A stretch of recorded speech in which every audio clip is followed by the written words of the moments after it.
Good evening, and welcome back to my dwarven fortress of Keskalokil, which has appeared wandering off to the top left corner of the screen. Excuse me, let me put it back.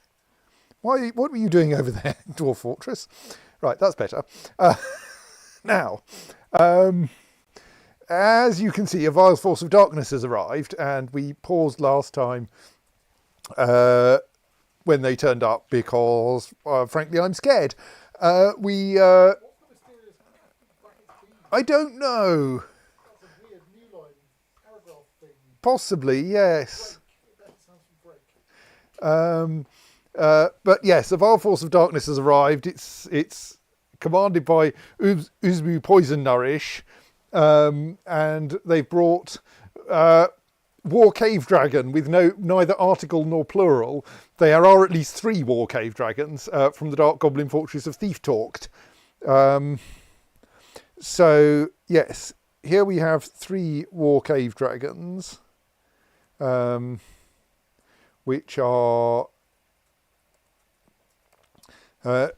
gigantic monster, once a dragon, now adapted to and polluted by the underground. Its wings fall limp at its side, its face is full of incredibly long teeth, its eyes are large to penetrate the darkness. They are all white with green eyes. These goblins here are not, well, are probably not relevant. They are prisoners of war that I was trying to release, but we haven't got round to releasing them yet. So there's a small chance that the attackers will release them, which will be entertaining. So where are we? We have two bolt throwers, which are, I think, both loaded with bolts, but we haven't managed to arrange that they're supplying stockpile is full of bolts yet. So basically we have 200 and odd crossbow bolts that we can hurl at the enemy, and then we have to run off and collect more crossbow bolts. So those are going to want to be saved a bit. And we have some military, but the military organisation is frankly a bit messy at the moment. So probably I summon anyone who is halfway willing. They should all be able to swim now. I think we actually summon them fairly close to the entrance to the fortress, because they're going to start by, they're probably going to faff for quite a bit. Except that we want at least some siege engineers to not, or siege operators to not be in the military, don't we? Let's find our siege operators. In particular, the two who are good. So Dumat, Tesh and Dastesh.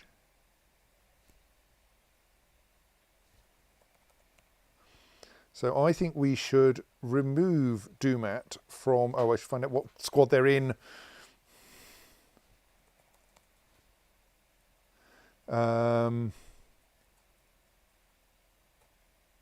Right, they're in the Lardy Larks anyway, so we'll let's take the Lardy Larks off duty in the weird way that they're ever on duty.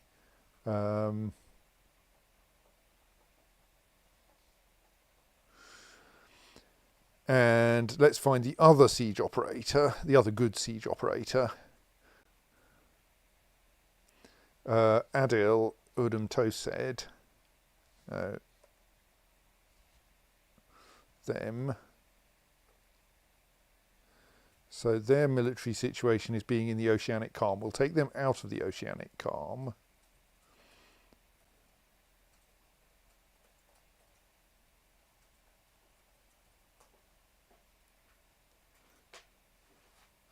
So that they won't get distracted by that. And we'll stick them in something else so they keep their armour on. Stick them in to, how unhappy are they? Yeah, moderately. Let's stick them into the Lardy Larks. If there's a slot. There isn't a slot. Oh yes, there is.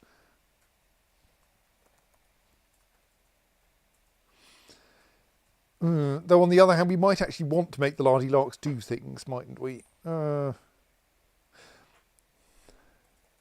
yes. Let's not do that. Let's actually do the reverse. We'll remove Udil and also Dumat, and we'll put both of them into the Silent Smiths, which I think is the squad for people we don't actually want doing any military work ever.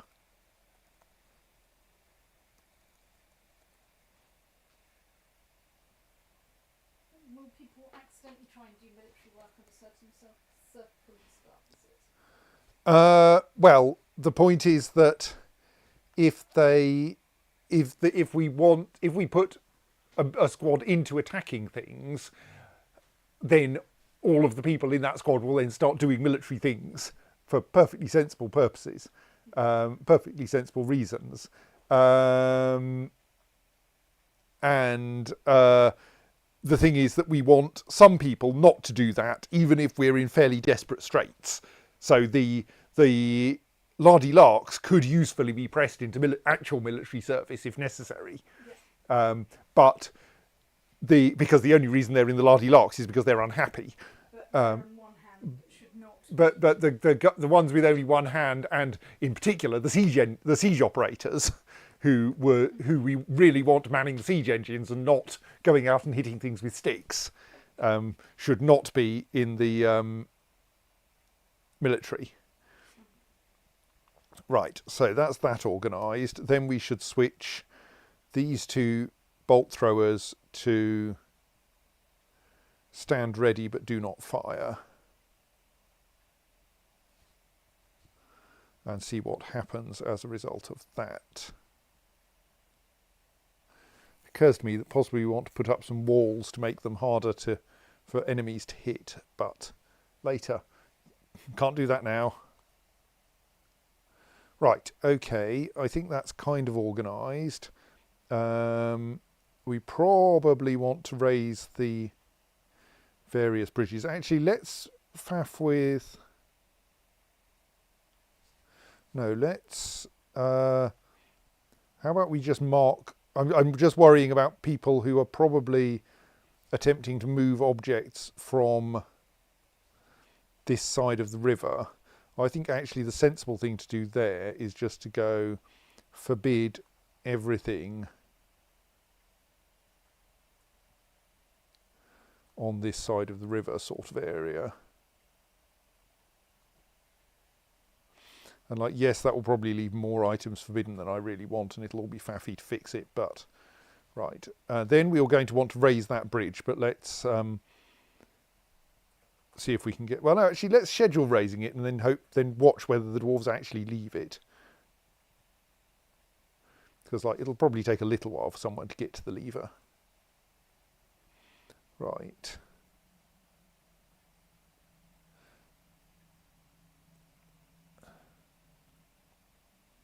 Lots of people have changed status.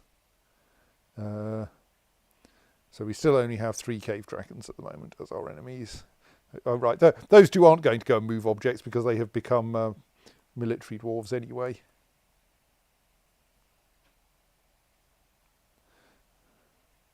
Of course, if it turns out that this entire siege is 3 cave dragons, this might not be too scary. In particular, cave dragons can't actually fly.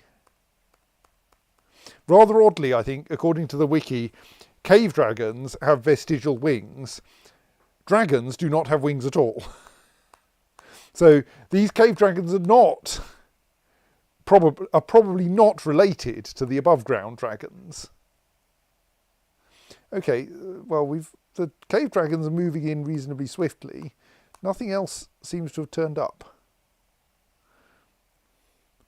This might turn out to be utterly trivial, but I kind of suspect it won't. Are we sure that there aren't goblins lurking off screen?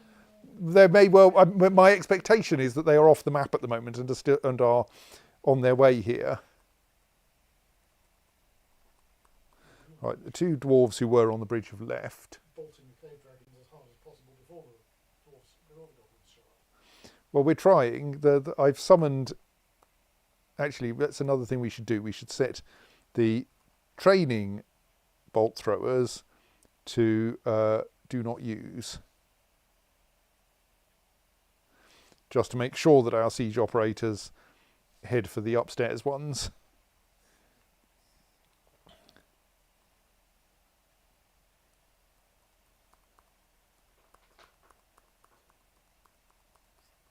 I mean, I am single stepping here, so it may take a little while before the next batch of invaders turns up.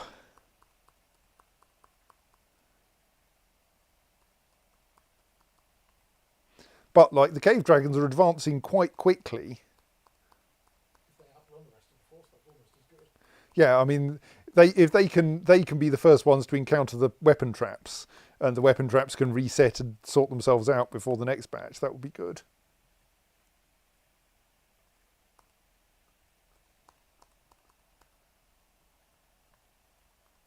I mean, they're going to open the drowning machine, but I think we proved in tests that cave dragons can swim.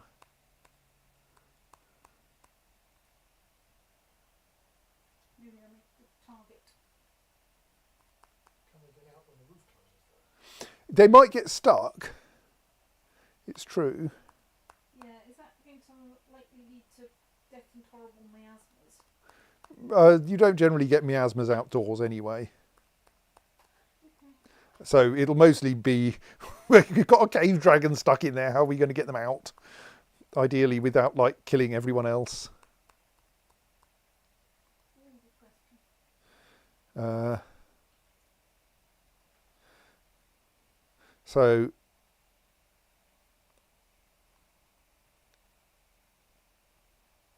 well, that's a good start for the cave dragon. They've managed not to get hit by the first weapon trap. So that's Ago, who is not that one, who is, yes, managed to move one square away, and I think it's very hard to do this with this there. So just to the left here, you can see that that weapon trap is now red rather than orange, which I think means it's in its refractory period after being triggered.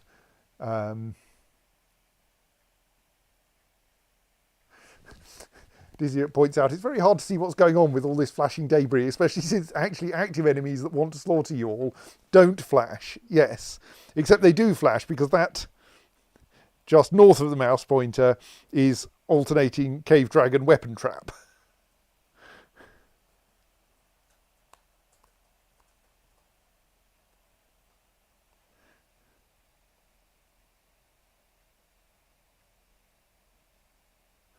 So Ago has still managed to miss getting hit by any of the weapon traps. And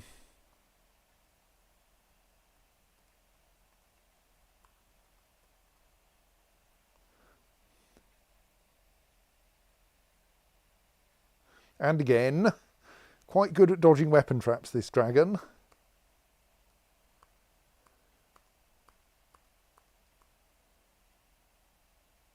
Oh, that doesn't look so good for the dragon. Ago's still doing all right. Ago is Utez having a less fun time. Utez, on the other hand, has managed to get hit. Any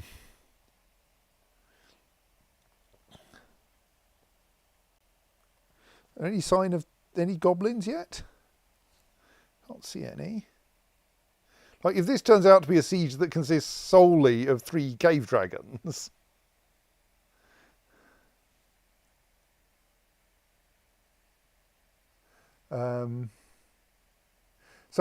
yes, I think Dizzy asks, are assaults auto-scaled to your fortress size?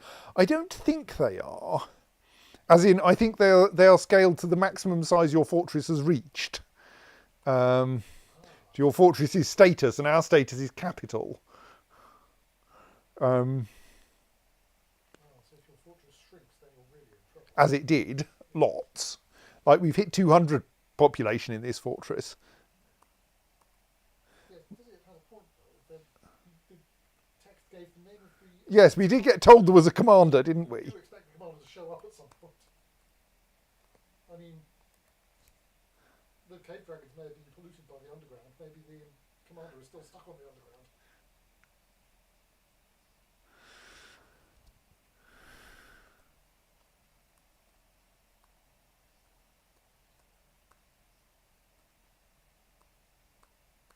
So the dragons have got through the first round of weapon traps, though. I was going to say unscathed, but that's an utter lie. Utes is definitely scathed.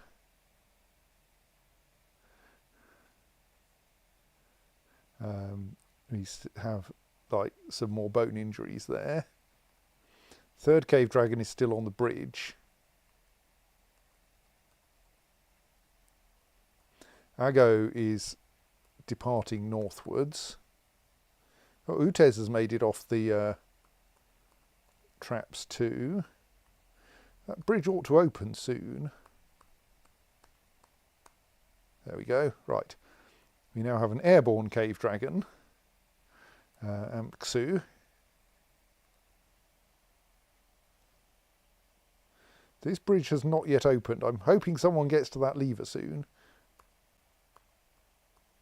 But like, here's our northernmost cave dragon.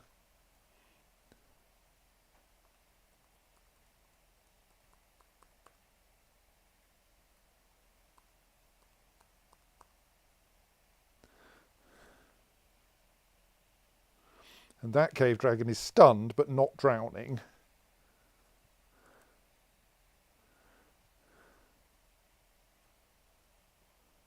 Northernmost cave dragon is now here. We are hoping this bridge will be raised soon.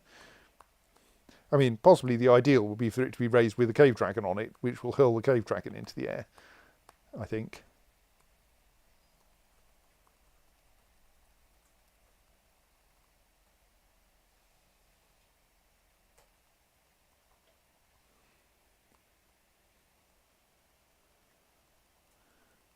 Right, bridge is raised, so the cave dragons will now have to take the long way round past all the cage traps, which stand a good chance of trapping them.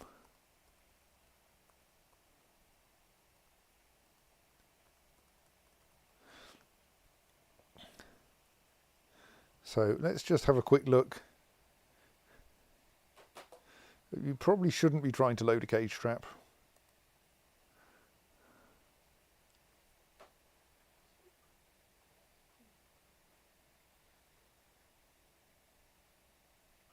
Probably, I think I suspended those deliberately. No,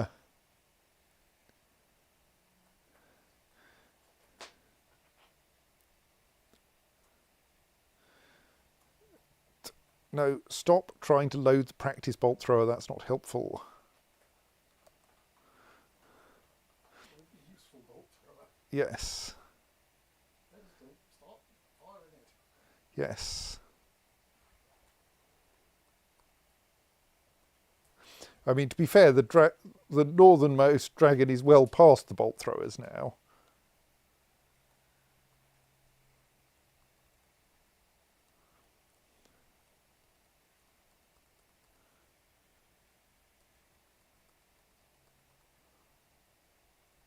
One thing I'm not sure of is whether this bridge will actually close again.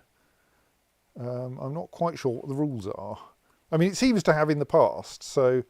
But I'm now thinking, I suppose, yes, does that mean that because it must have been sent a close command? Oh no, the pressure plate as it adds its own delay. So I think when you step on the pressure plate, that sends an immediate command to the bridge to open, and then the bridge waits 100 ticks and then opens. But meanwhile, the pressure plate, after you step off it, waits 100 ticks before sending the close command, and then the bridge will somewhat later, thus 100 ticks after that, close. So the bridge should stay open for 200 ticks longer. No, should stay open for 100 ticks longer than the time that there was someone on the pressure plate, and close 200 ticks after the pressure plate is released. And where has Ago got to? That's Utes. Lost out, there's Ago. Really can't point easily at Ago, west of where the mouse pointer is now. So my hope is that there are enough loaded cage traps up there that Aggo will just step into a cage trap. Aggo really sounds like a diminutive nickname sort of a thing. Yes. I'm not sure who for. Agrojack, possibly.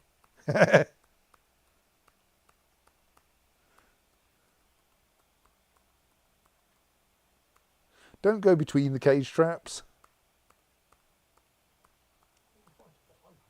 You've gone between the cage traps, you nuisance.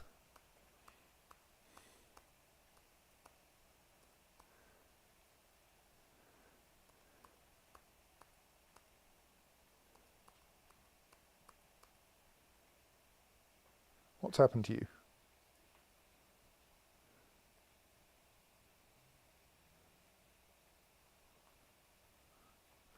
I mean, you've had your right wing fractured. You have jumped away. Does that mean you're in the river now? No. You stood on that square, and now I can't see you.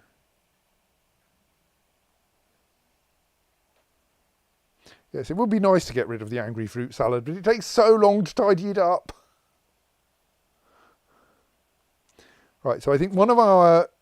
Right, the bridge has closed again, so now one of our cave dragons is currently stuck. One of them is somewhere up here, but I don't know where.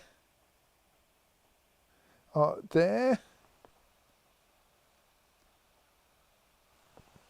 Excuse me.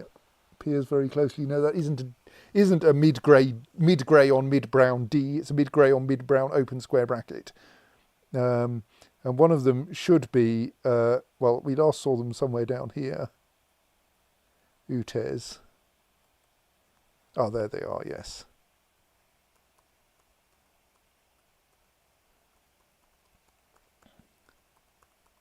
So, like, this cave, the cave dragon down here, Amksu.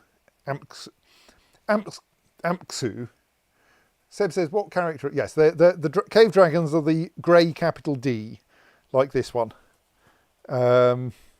This one now I think can't get out except by breaking, possibly by bashing through a wall, and more likely by going through either that door or that pump.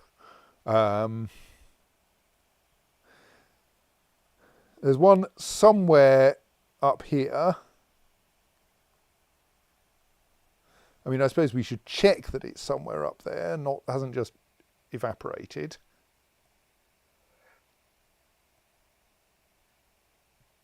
Oh no, Amksu has indeed got properly caged. Excellent, right. Right, so Amksu? No, Aggo, surely.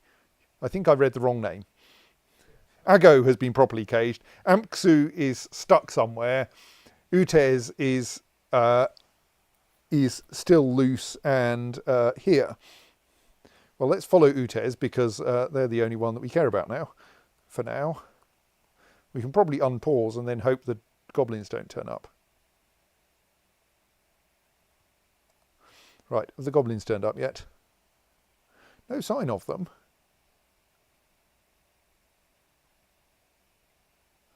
Like, if it turns out that we only have 3 cave dragons to deal with,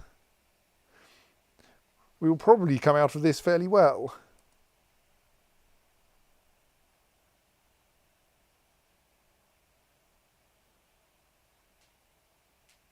Right, that's another cave dragon in a cage. Cage dragon. Cage dragon. No. Yes, thank you. Oh, now the goblins have turned up. Right, let's explore. An ambush, curse them. They sneaked in. Where did they sneak in? Well, bloody sneak out again. Well, one of the places they sneaked in was they triggered the pressure plate, which dropped a quantity of them into the drink. Sneakily infiltrated your drowning pool.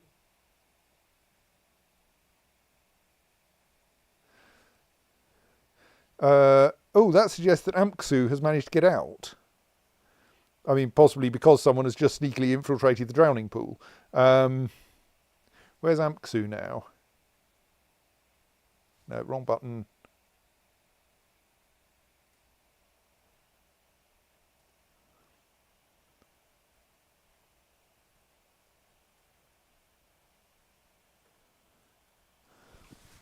Oh, there's Amksu having got past the the weapon traps. There are then 2 goblin swordsmen in the drowning pool, busy drowning, and 2 who have got past it. So there's Agu Snowderboza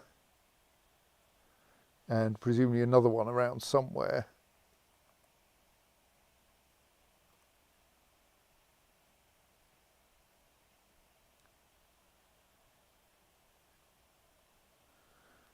Dang, who is apparently in a tree. Where are you, Dang? There, yes, in a tree. Okay. I mean, I can see the benefits in being in a tree.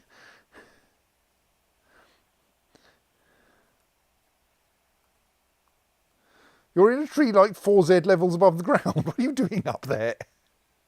Actually, when I say you're in a tree, you're not actually in a tree. You're near a tree, 4Z levels above ground.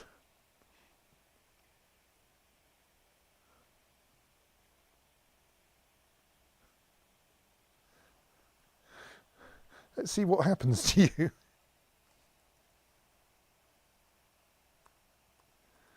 Now, you do seem to be stably in a tree 4Z levels above ground. Okay, well, stay there for all I care. Feels like it was leading to an assaulted and battered pun, but was it not? Apparently not. No.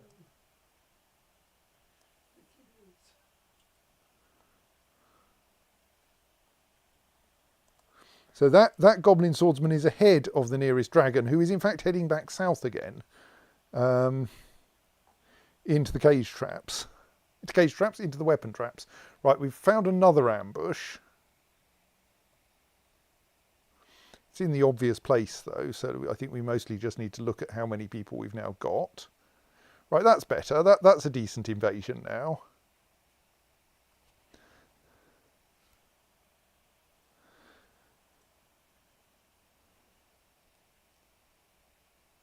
Be nice if, like, one of you could come and fire the bolt thrower. Like, please come out here and fire the bolt thrower.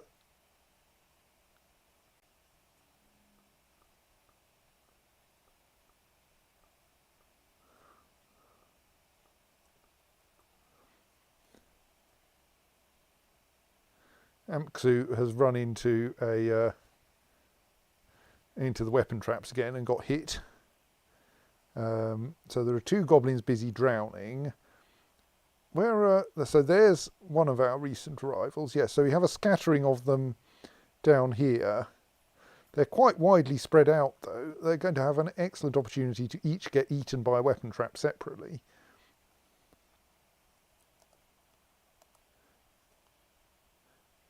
What's that? That's a very unhappy stray cat, apparently. Right, a goblin swordsman has turned up and decided to take on one of our cats, and curiously, the cat has not come out of this well. So here's our vanguard goblin, who has encountered a cage trap which has already trapped someone, but has decided not to try to release them. Has stepped onto a weapon trap that is, I think, still recovering from its last activation. Has now leapt upstream extremely athletically and landed on a weapon trap. And I think, no, not actually leapt away from it yet.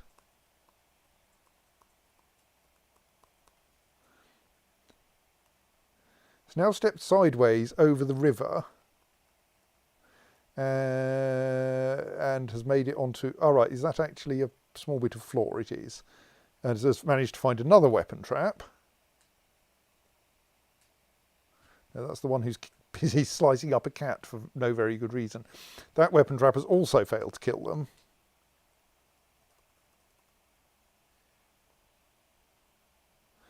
Now in open space and falling into the river. Excellent. Those two are busy drowning. Our surviving non-imprisoned... Where's our surviving non-imprisoned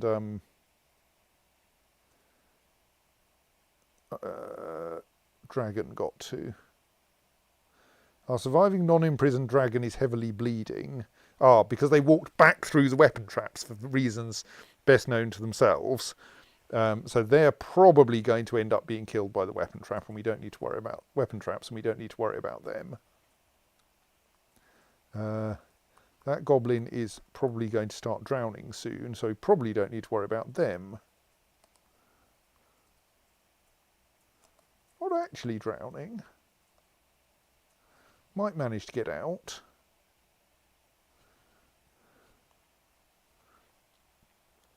So there's a quantity of goblin swords bods scattered down here.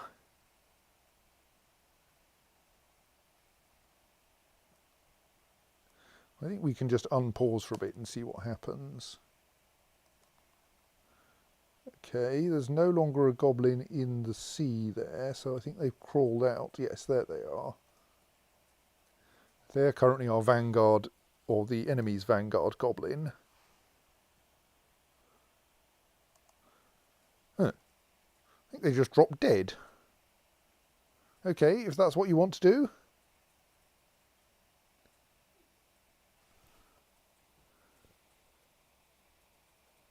Yeah, okay, a weapon trap got a lucky hit. Right, okay, where's our vanguard goblin now? It's this one. Oh, I missed something there. There's a goblin named the same as one of the cave dragons. Yes, well, the goblins give cave dragons goblin names. So, yes, this goblin is also called Amksu.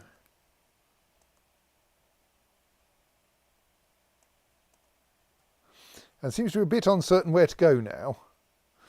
Possibly because their expected route just killed one of their companions. So here is where we're looking. Oh, there's a dwarf. What are you doing there, you stupid dwarf? I mean, you're sensibly equipped, so like there's a good chance you won't actually drop dead of stupidity here.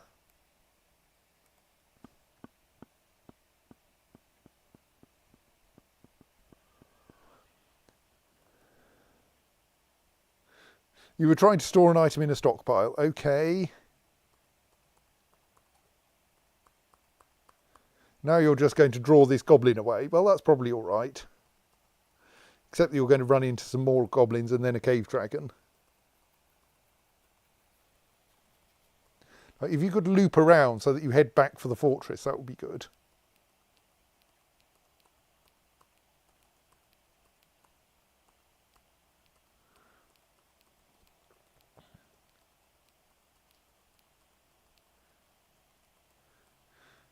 I mean, to be fair, drawing them down onto the weapon traps would also be quite good. Getting yourself drowned will be less good.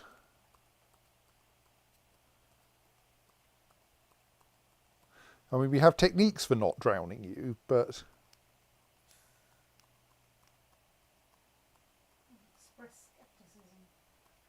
Dwarves. You know. So this is who I'm looking at the moment, this dwarf at the south edge of the screen, who is running rapidly away from an encroaching goblin, but I'm a little bit scared that they're going to get onto the drowning machine and then get drowned by someone tripping themselves. Tripping the... oh no, no, dwarves can't trip that, so they're okay as long as no one tries to go in the other direction over the drowning machine. Like, say, a goblin running up behind them. So who are you and why are you not... All right, yes, you're officially in the Lardy Larks. I mean, I could tell you to turn around and fight, I suppose.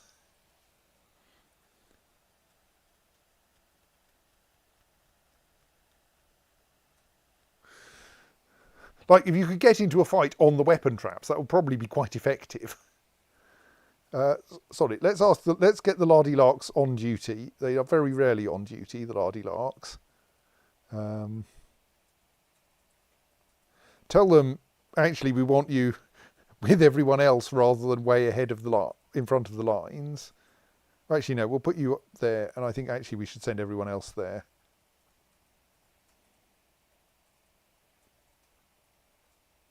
I'm not currently too worried about this. So that should then convert our dwarf into a military dwarf who decides that the thing to do with the goblin is to kill them rather than run away from them. Maybe.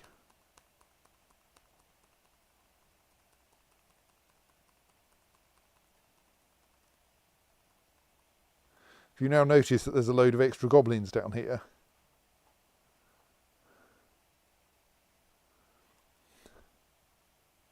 Right, so what is the goblin situation?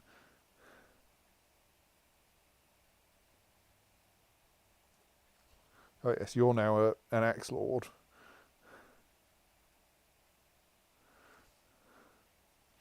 The goblin swordsman has managed to run into the weapon traps again, but not actually get hurt by any of them.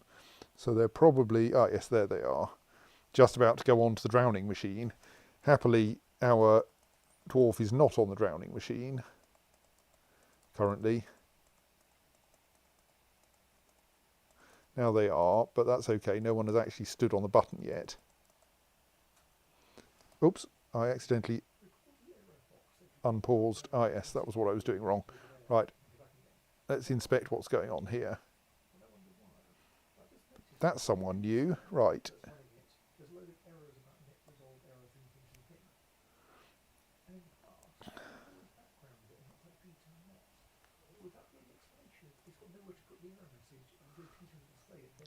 So that's all perfectly dull. Who are you? Which manager is that? Where is? All right, that's you, I think. Yes. Where's that happening? Oh, that's a little alarming. Okay, who are you? You are Ulet Atathudel. You are a huge eyeless ape, twisted into humanoid form. It has a gaunt appearance, its fuchsia hair is unkempt. Beware its noxious secretions. She does seem to have been cut up into pieces a bit. Cannot breathe, vision lost. Well, I think not so much lost as never had. Don't know that she needs to breathe. Meanwhile, here we have an apparently airborne manager.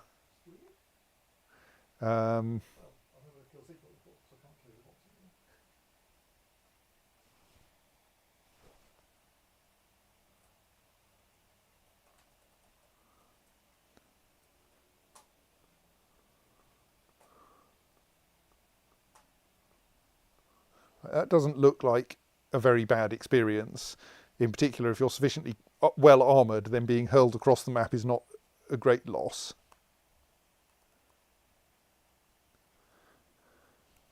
Though he is a bit stunned. Let us ask our major military squads and the Lardy Larks to head over here and try to deal with that demon before it gets our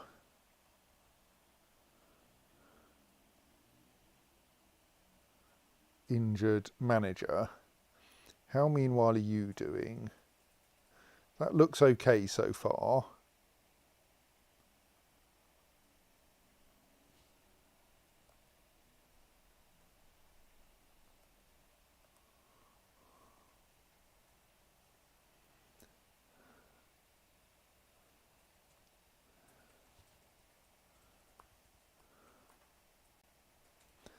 Don't think you're all about to get dropped in the drink, but if you do, I will send a priority request to drain the drowning pool, and we'll hope that that works.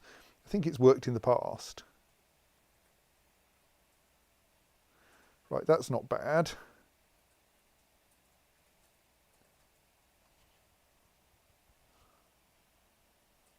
How's our blind devil master going?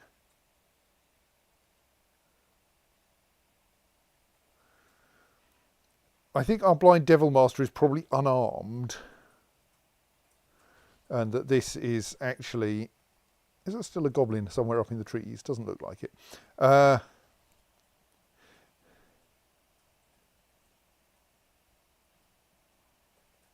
right, you are actually nominally healthy.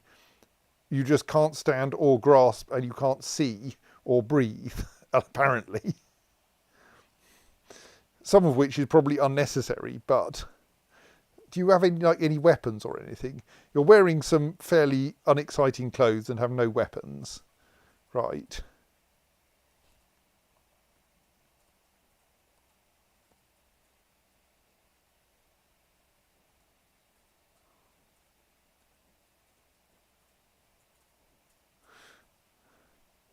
Which, yeah, is probably not going to go well for you.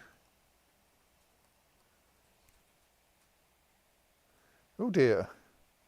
Rickard Ritharban has been found dead. Who are you fighting? Oh, a particularly lucky goblin. Where is that goblin?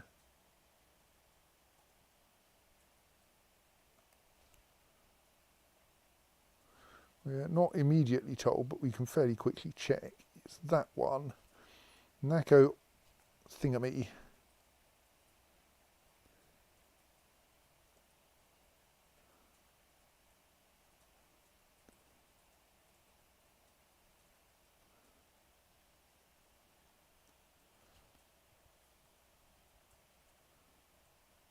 No, that's a goose.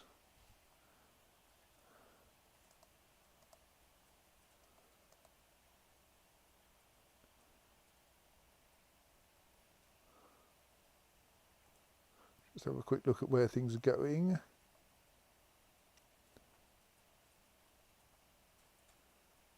Oh dear, that's bad. I mean, like...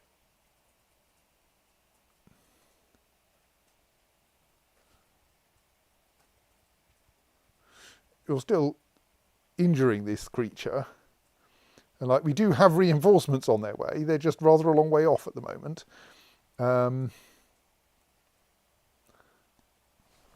So where is this? Is that a goblin? Yes, that's our vanguard goblin now, who is quite problematically close.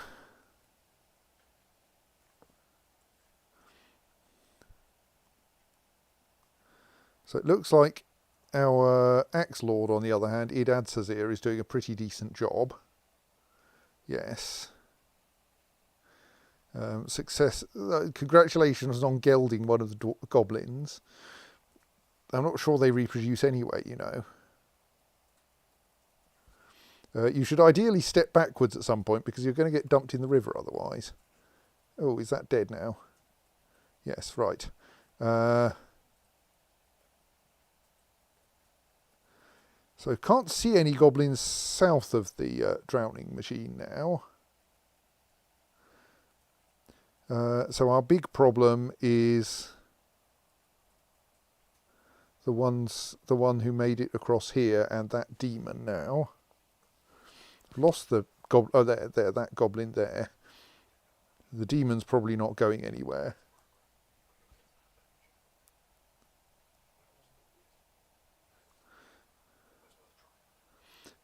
So yes, okay, that's just a cat.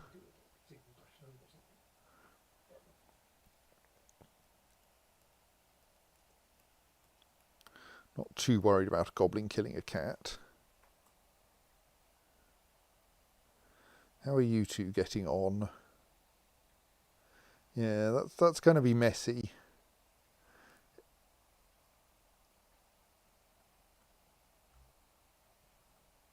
I'm a bit worried that my manager won't survive this, because this lot just can't get there fast enough.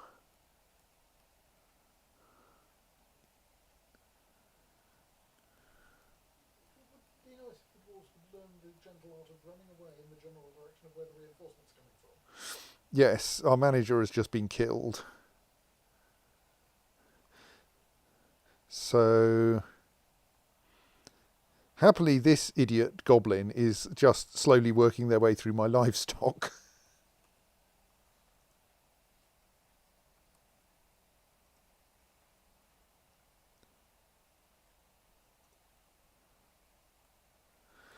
Yes. Well, I hope that if we mob this demon, we'll be able to kill it.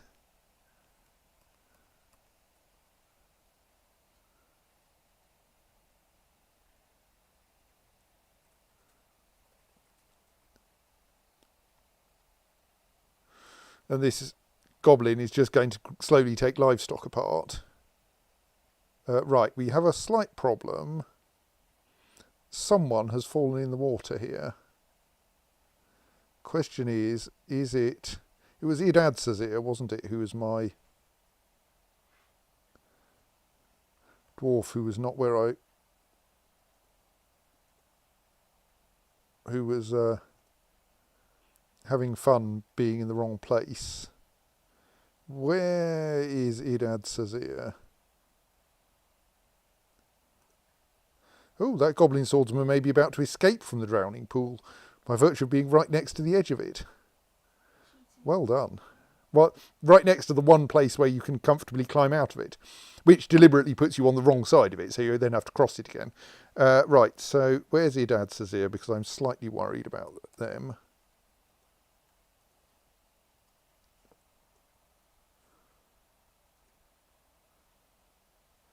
They are showing us soldier brackets unreachable location, which is the kind of thing that usually means you've just fallen in the river.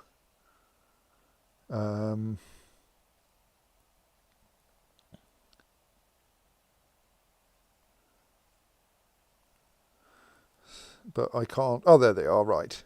On that square, but kind of not visibly on that square. It's unbridged the pointy handle. So climbing out of there is going to be tricky. They can swim, but when the roof closes, there's no air gap above it, above the water. I would quite like the goblins in there to drown before we drain it, but for safety, for Idad Sazir's safety, I'm going to attempt to drain the drowning pool.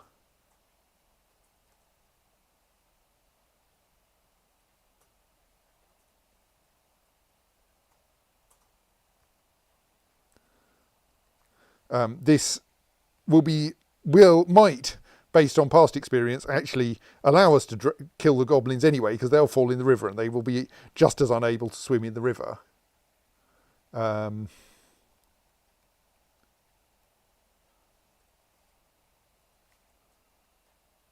You're now busy chopping up a yak. Yes. The yak, my dear goblin, is not your problem.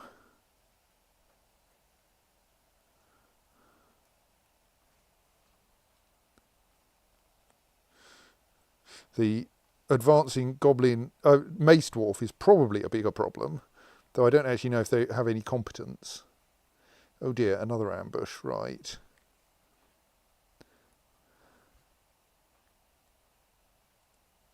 Yeah, skilled mace dwarf should do all right. So what's our enemies list looking like now? Not very much.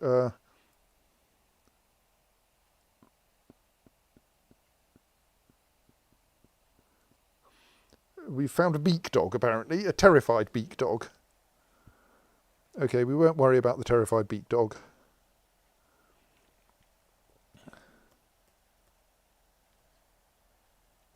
So yes, here's Idad Sazir, stunned, who is stunned by falling into the drowning pool, but will probably be okay. Oh right, yes, there's a beak dog that's fallen into the drowning pool, I see.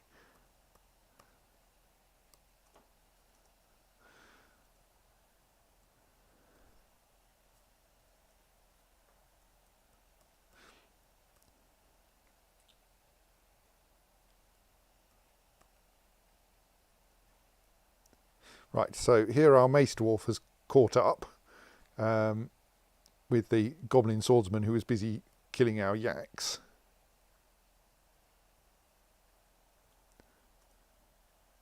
Where's that demon got to? That's heading north. Right, I think I need to divert you lot explicitly to killing that demon. That demon is our biggest problem.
Okay, the blind devil master is also going after the yak.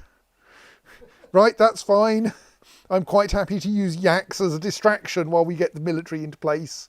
It's just some side task that the Devil Master realises he needs to complete before he can get back to the fighting. Yes.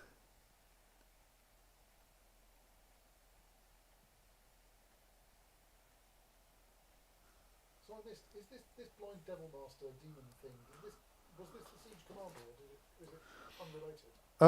I'm not sure. Let me cheat and look at the game log.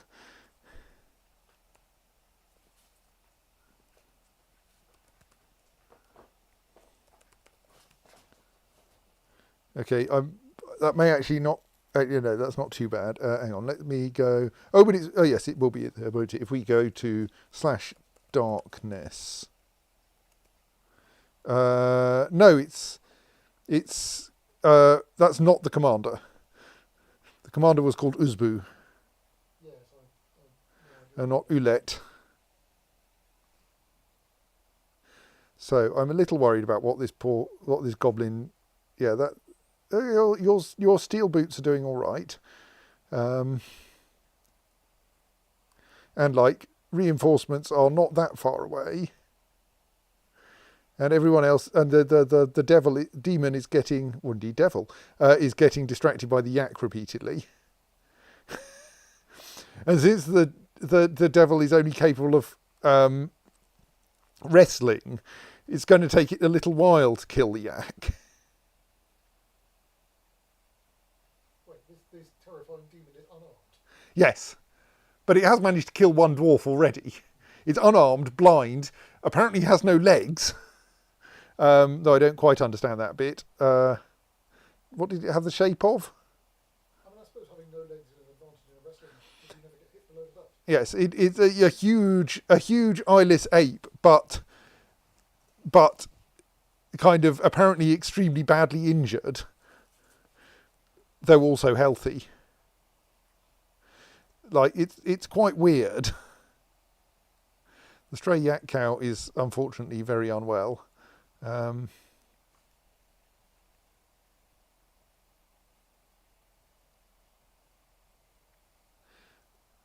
Right, the master has now started attacking our mace dwarf, which is unfortunate. But has thrown the mace dwarf away. Sadly in the wrong direction. Hopefully not actually into the sea. That's quite some throw.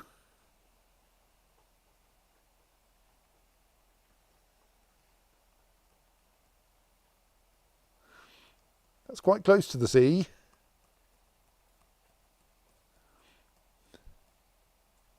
Oh good, not quite into the sea.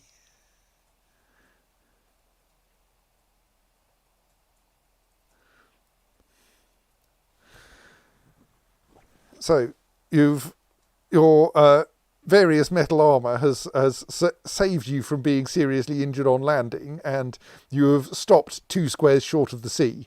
Meanwhile, the reinforcements have caught up.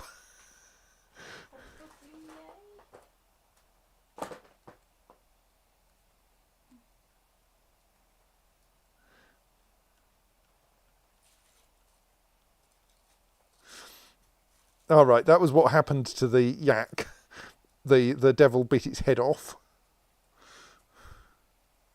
How's our goblin swords bod doing? Badly, right? Good. I think no, not badly. Well, that's quite bad for them. They haven't hacked up anything other than the yak, and are now getting to encounter dwarves.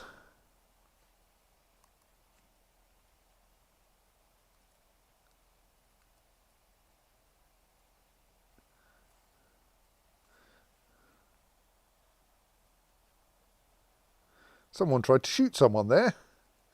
They missed, but they tried.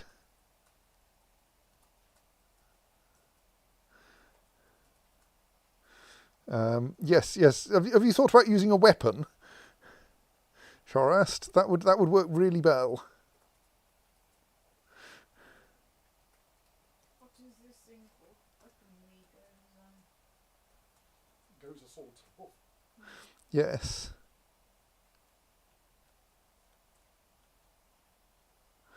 Just checking whether you've even brought one to the fight. Yes, I think you have. At least yes, there's a weapon. I'm not sure what it is. A copper flail. I mean, quite why you've brought a flail, I don't know. But right, someone else is wrestling with the demon. And has got thrown, I think.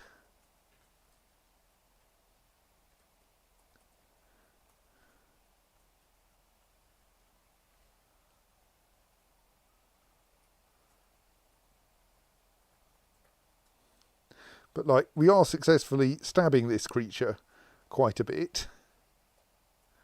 So that's looking all right. And I suspect the goblin swords bod is like having a bad time. Yes.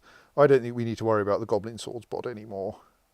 It would be nice if someone could turn up, like, who was willing to use a weapon on them, but...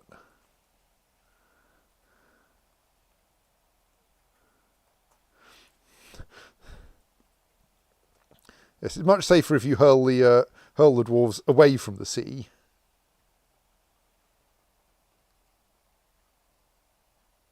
I think that might have been quite bad for some poor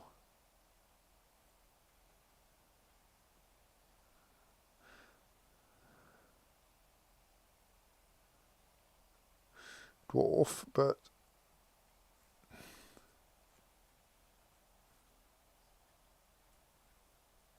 okay, what's happening to that goblin swords bod now? They appear to be airborne.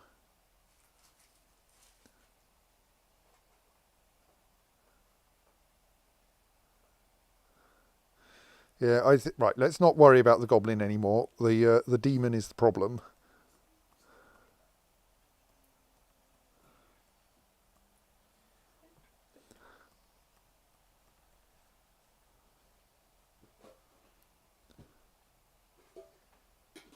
this over here.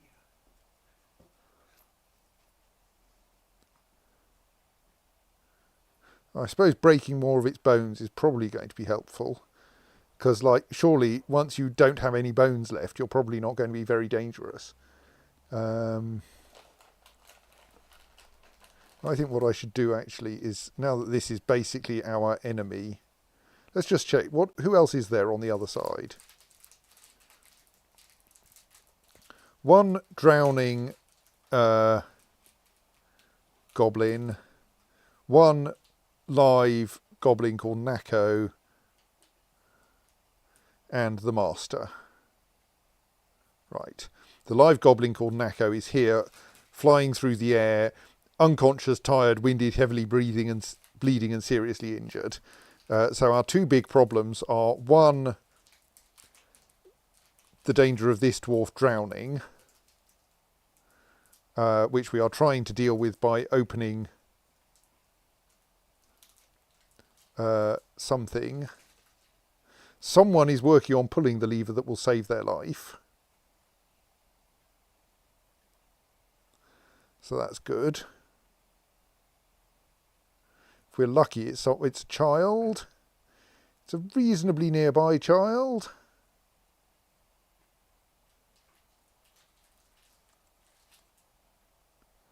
So there's a good chance they'll live. And now our big problem is this. Okay, is bleeding. The blood might not be terribly poisonous.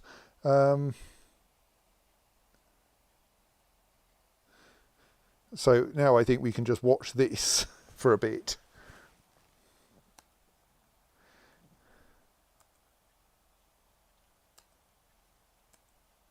Don't bash people with your crossbow. Yeah, so that's going to be quite painful.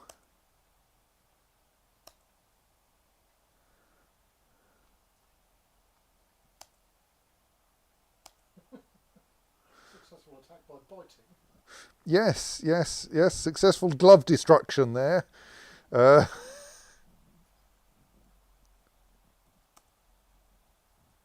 That's good. Yes, hack with your Vakistadag.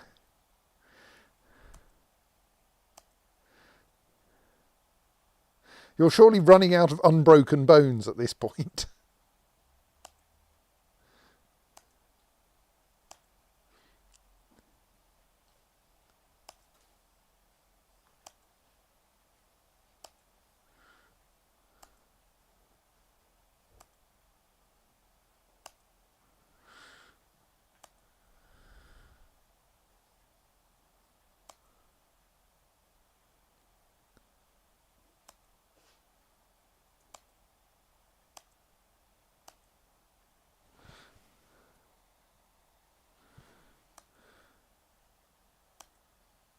And running out of blood, come to that.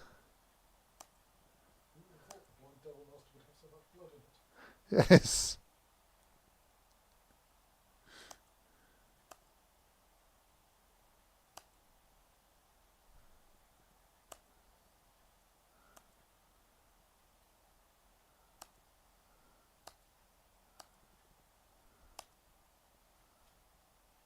Oh dear, I fear that wrestler is not long for this world. Sorry.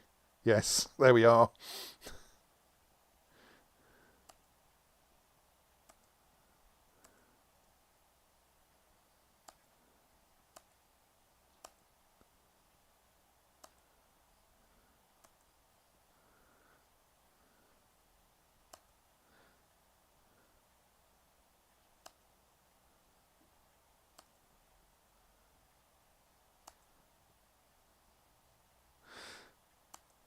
Despite rapidly running out of limbs, this master's giving a good account of itself. Yes, yes.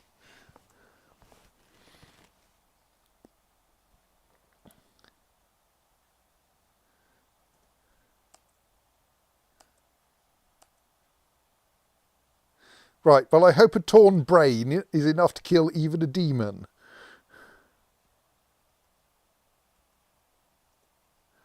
Right, so our one remaining invader is stunned, winded, heavily bleeding and seriously injured.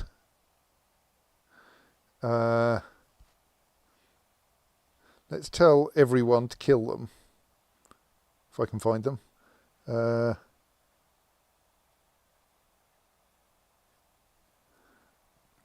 Okay, I've lost them. Well, they're probably going to die soon anyway.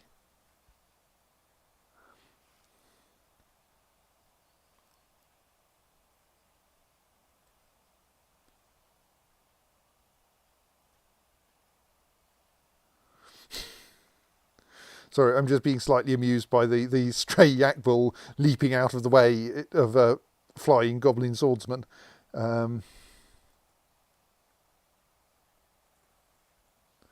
Yes, there's our dead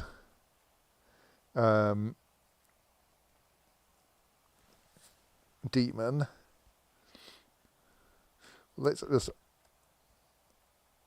unpause. Actually, no, let's say everyone be somewhere around here. I'm sure you can find that goblin if you put some effort into it. Yeah, they can find the goblin even if I can't. Right. Goblin dealt with. Siege over. Well, that was less terrible. Well, actually, siege not quite over. We still have a drowning dwarf here we need to save.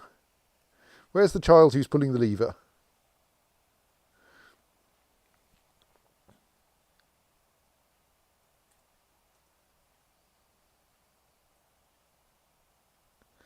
Here is the critical child who will save the day. Well, save a dwarf anyway.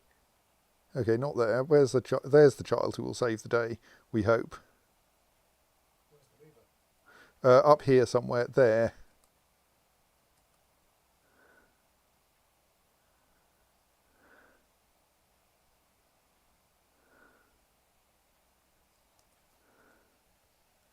So, you have not yet drowned, but it will take a little while for the water level to drop.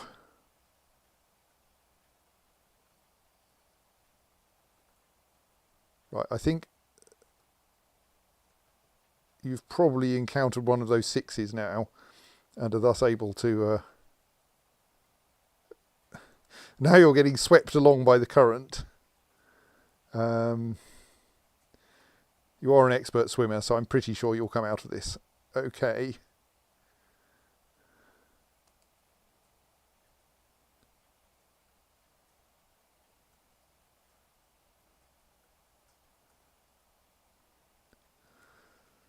Right.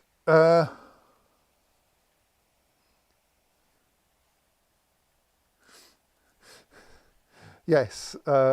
Indeed, most non-children were busy doing other things. Children aren't allowed to fight, but they are allowed to pull levers.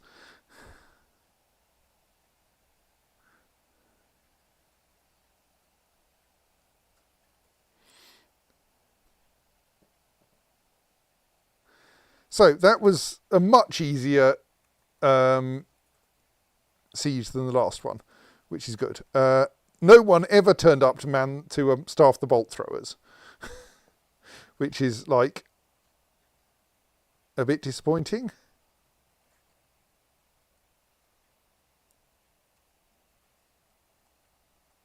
I'm going to leave the bolt throwers on just to check that they can get staffed.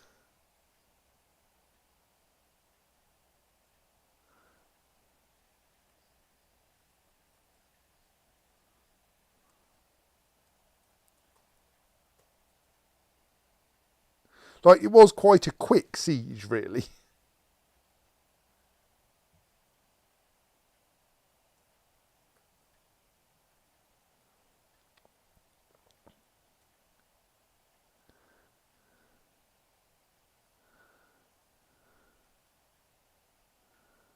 Right, slightly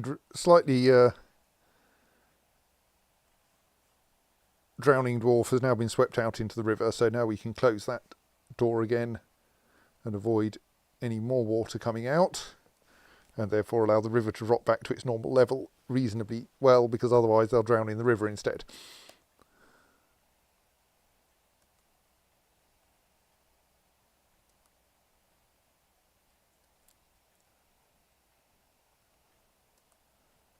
Don't drown in the river instead, that will be embarrassing.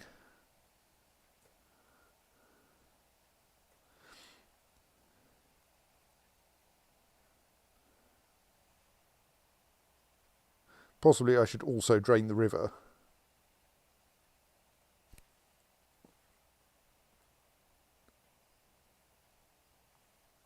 I mean, there isn't very much cruft in the river because... Alright, you've stopped drowning already, have you? Okay. Maybe we don't pull that lever then. Because the river is... Because basically almost no one fell into it this time. I mean, yes, you're going to drown occasionally, but you'll probably be okay. As long as you don't spend all your time drowning. Oh, you've got yourself out onto the land. Excellent. Right, good. We did not... Right, actually, we now need to refill the drowning pool, of course. Right, so we got away with that. which is good. Right, now someone comes to fire the bolt thrower.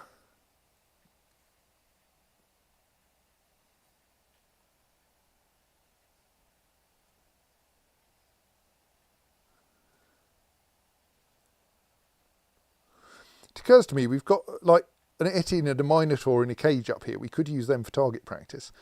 What happens if you fire a bolt thrower at something that's in a cage? I doubt. I think they will not generally fire at things in cages because they're like hors de combat. But right, so here is now someone. I mean, while they're technically doing a fire bolt thrower task, actually what they're doing is standing next to the bolt thrower, ready to fire. Well, we could put them into fire at enemies mode. Yes, and they do not find any enemies to fire at. I think this is someone coming to operate the pump to refill the drowning machine. Oh, to sub-bridge to get out. Yes. Yes, the drowning dwarf successfully escaped, and then we closed the door. And now we have pumped it back up to full pressure again.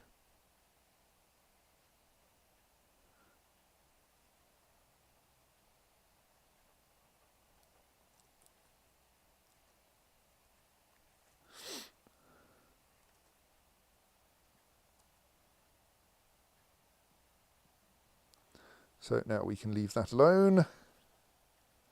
The goblin who was close to climbing out did not actually climb out.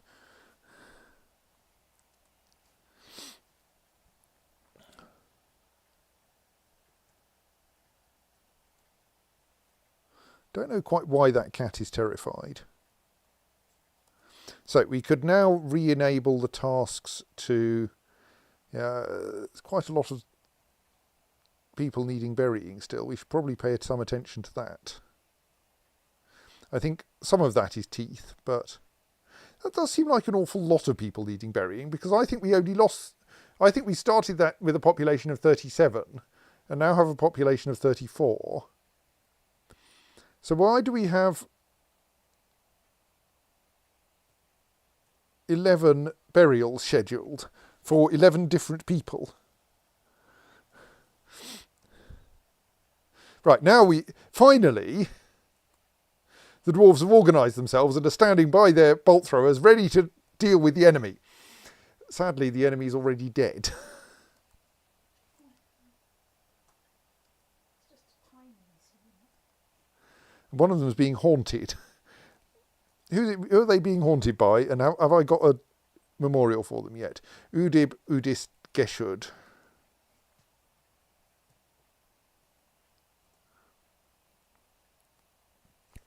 We have a memorial. Let's install that memorial.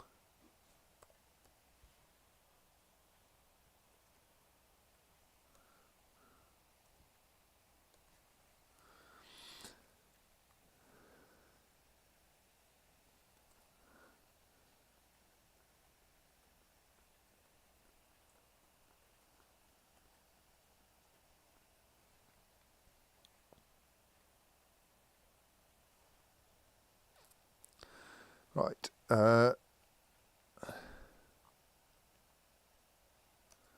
We have actual corpses in storage here. That suggests that we've run out of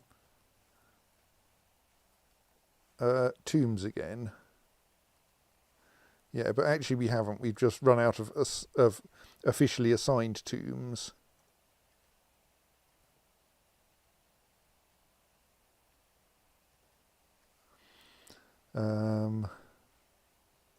Okay, how are we off for doors?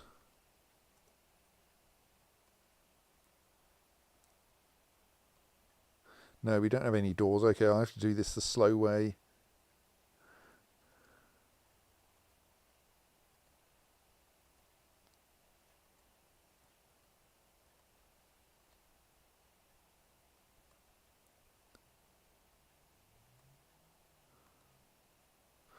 This is why I designed a tomb thing for the next level down that doesn't require doors.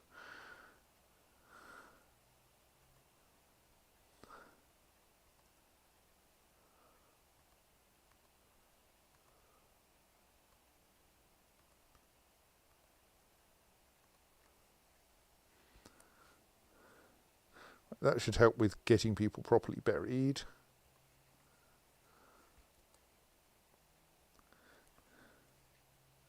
So a bunch of tasks that were, well, there are still a bunch of store item in corpse stockpile 67 tasks, but now some of those at least can turn into store item in tomb tasks.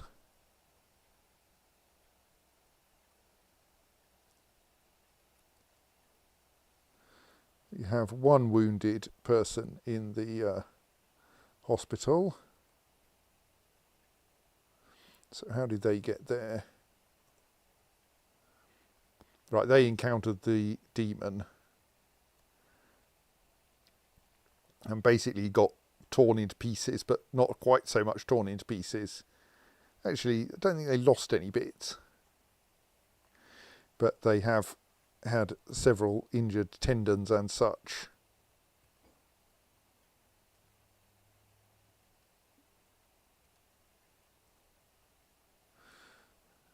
And we'll probably need a little while off duty to recover. But that doesn't look like it's going to be a serious problem. Like, they don't have holes in themselves anymore. In themselves.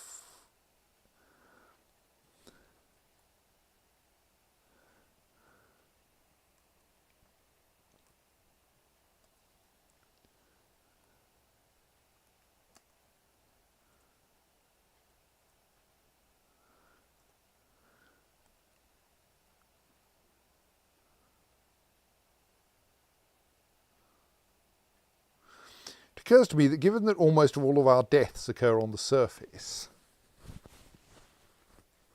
You should all move underground.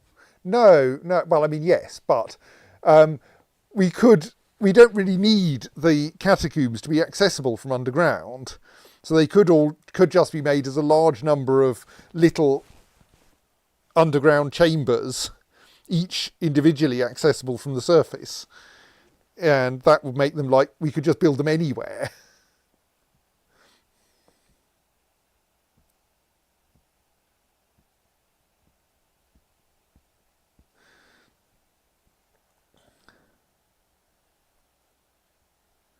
So rather than constructing these elegant corridors, well, we'll finish this batch of elegant corridors, and then we'll worry about where we're going next.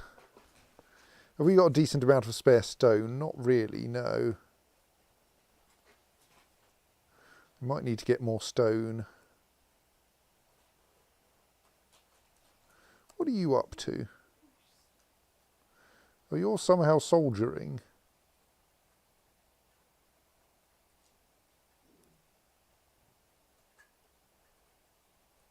And also faint, possibly because you've had some unhappy experiences with a demon, but like not in a way that's actually left you needing repairs.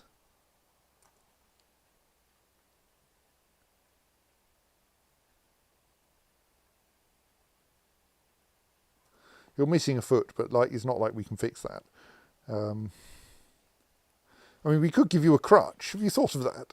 Actually, the fact that you're standing up probably means you have got a crutch, doesn't it? I'm very good at hopping. Yes, right, okay.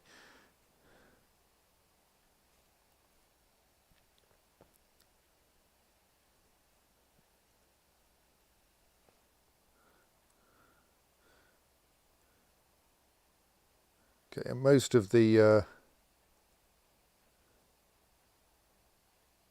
place item in tomb jobs seem to have sorted themselves out.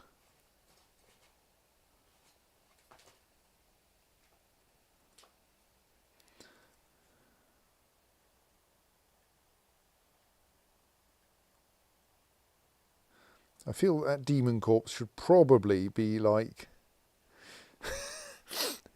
bespattered with blind devil extract and with blind devil goo. Yeah. Okay, so Blind Devil was the name of the species and Master was the job title? Or I think so, yes. Okay,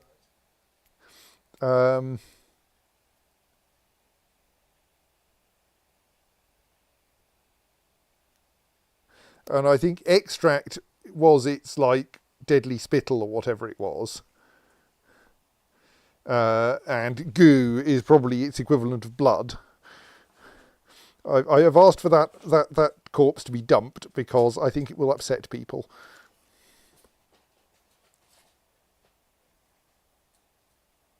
I would bring this for corpses usually upset people, but dwarves are very. Sorry, I'm now just catching up on.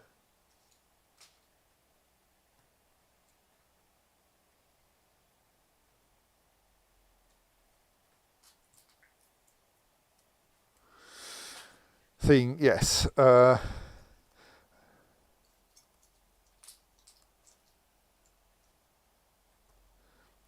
Oh, we should re-enable the tasks to link up the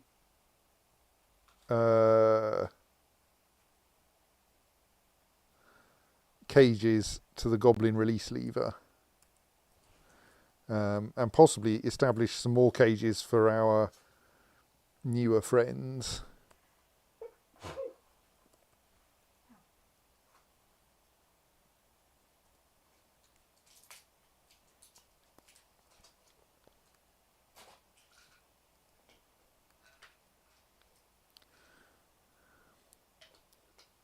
Where by friends I mean invaders.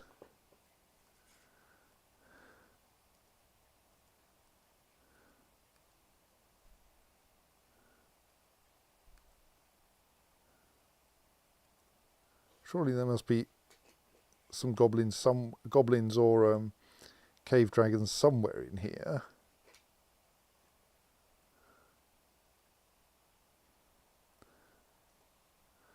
Oh, they've probably ended up forbidden, haven't they? Yes, we should in particular unforbid all of the stuff that we forbade on this side of the river.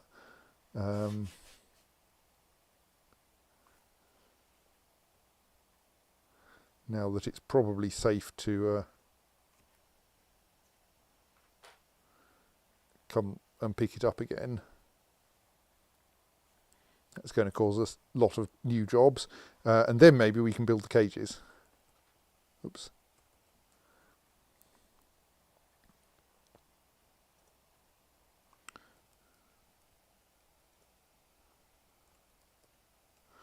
Doesn't appear in there though. What's going on?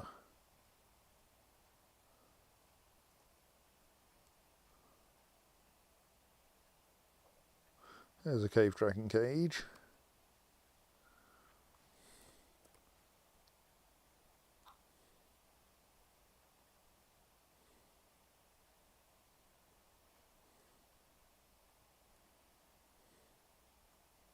Possibly we could use like giant hamsters for target practice as well.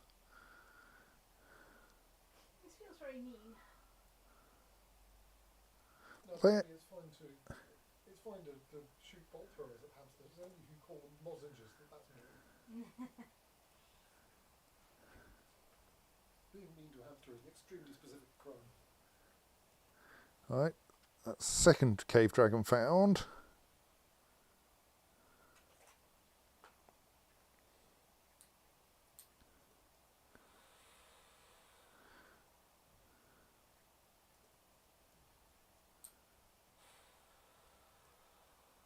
Did the third one get killed? I can't remember. Looks like it did. Yeah.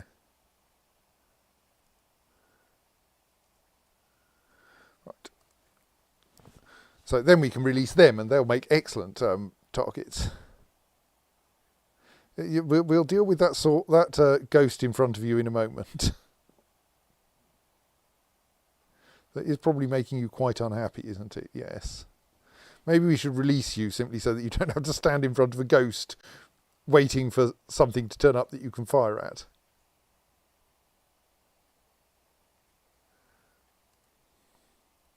Right, let's let you go home so that the ghost can go and harass someone else.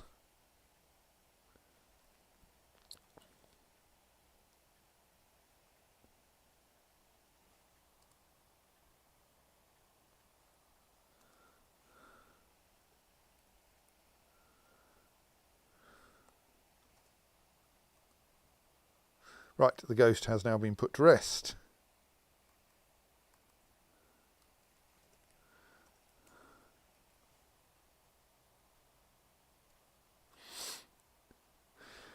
The slab reads, in memory of Udib Udist Geshud, born 51, struck down by the goblin Astrog Weekwitch with an iron spear in Etos Stoslo, the siege of Trapping in the year 122.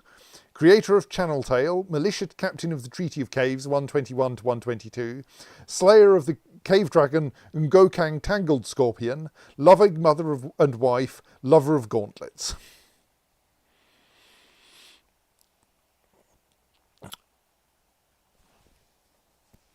So, yes, she has now been put to rest. I think that might be her corpse. No, that's not her corpse, that's someone else's corpse. I don't think we've actually drowned a dwarf in the goblin drowning machine, but we certainly have dead dwarves lying around in it, or at least a dead dwarf lying around in it.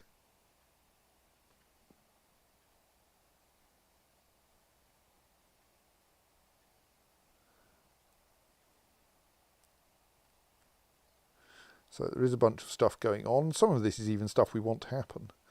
Why is someone still trying to operate a screw pump? Stop pumping.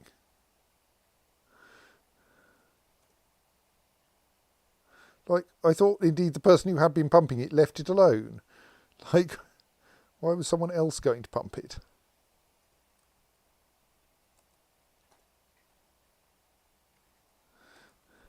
Now getting distracted by cleaning the battlefield. Well, that's probably good.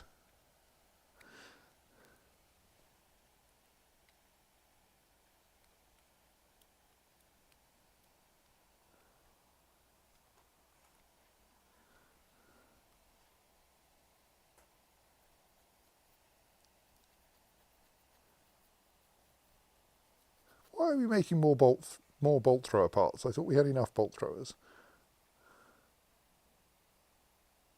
On which, let's put all of those into training mode again so that we can get more practice.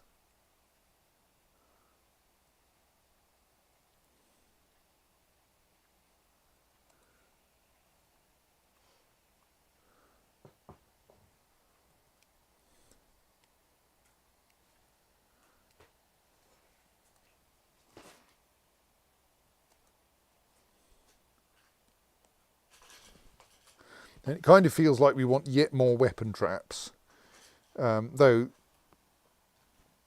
the goblins are getting quite good at dodging them.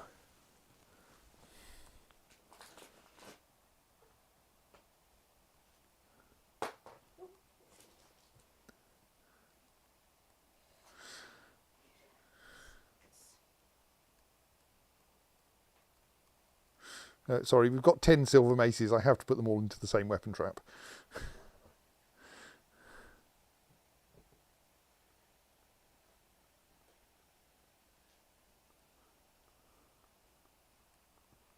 Oh dear, we've lost a war grizzly. I mean,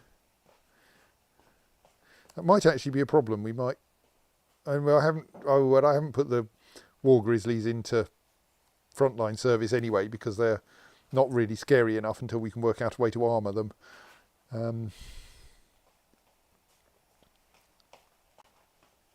Which, incidentally, is impossible. The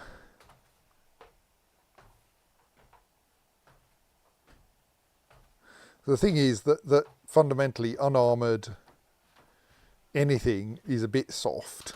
Like that demon. I mean, it took a fair number of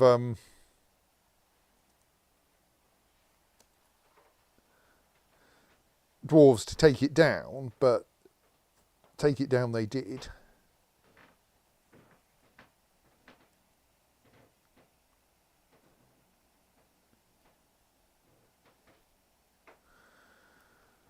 So, I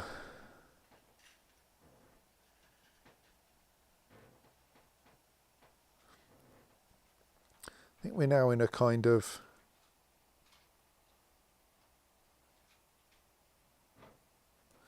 all right. Constructing that cage has got suspended because someone was in the way.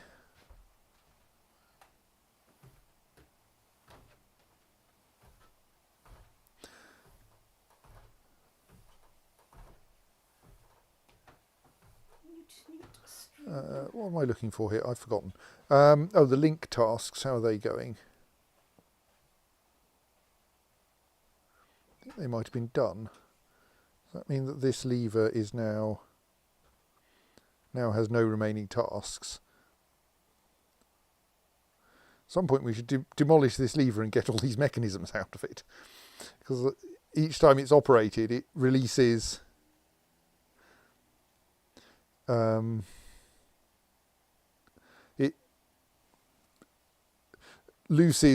it destroys the thing, deconstructs the cage and the mechanism at that end, but the mechanism that was used to link it is still present at the other end.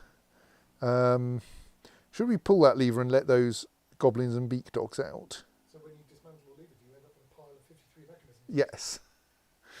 Yes, so if I take that lever apart, there'll suddenly be a big pile of mechanisms there. So if we actually suspend again, if no one is currently working on them, maybe even if they are, I wonder what's going on there. The cage construction, where's that? Construct building, oh there, coffee wood cage, copper cage. Let's suspend the one that no one has started on yet. Well, it's probably going to take, here's someone bringing the copper cage southwards. It's going to take them a little while because it's got a cave dragon in it. Let's not release the cave dragon just yet. What are you doing? Oh, you're going to clear out, I think, yes, that some of the weapon traps have got jammed.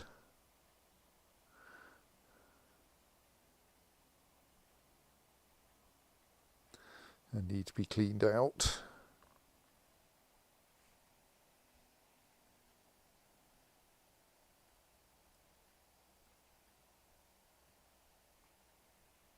It's quite slow moving a cage containing a cave dragon.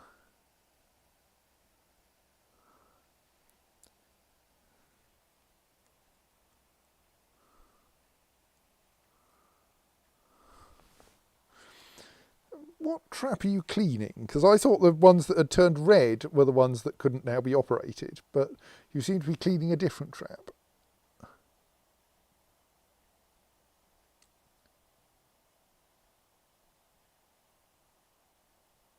Now I wonder what item you're dumping.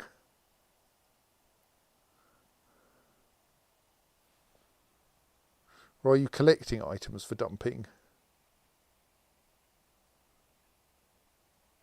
Nope, you're just hauling a cave dragon corpse away. That's not very useful. Like, for one thing, it's a cave dragon corpse. We could probably butcher it for ingredients. I bet cave dragons are valuable. Well.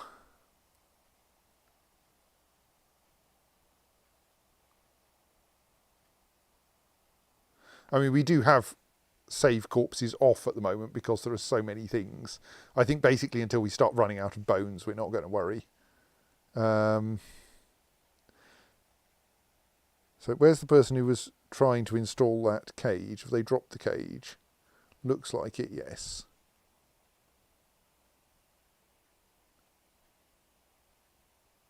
Right, okay, both of those are suspended. There's no one south of there. There's someone here staffing this bolt thrower. Let's also set that one into fire at enemies mode and then pull this lever and release 3 goblins and 2 beak dogs and see what they do. See if they drown themselves or do something different.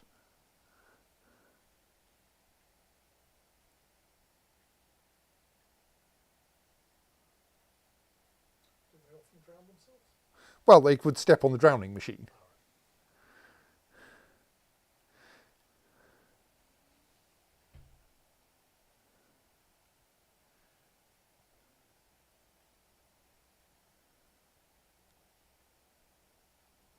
Someone needs to come and pull the lever first, though. Oh, migrants, migrants, migrants. How exciting.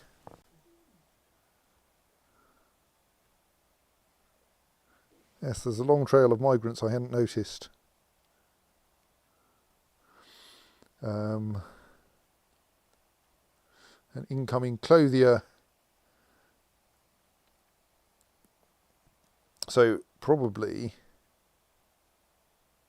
someone new there as well. These guys should be put into our swimming training squads.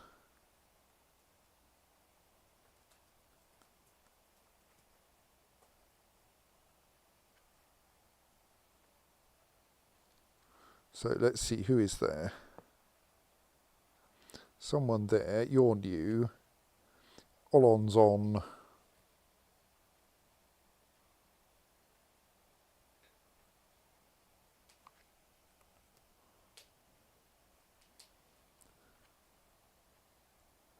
I appreciate that I'm now reusing this squad for two purposes, but that's fine.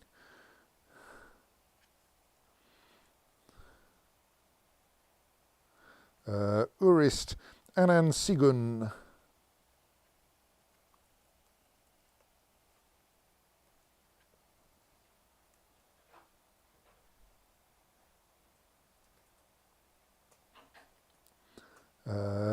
Dastost Nazomathel.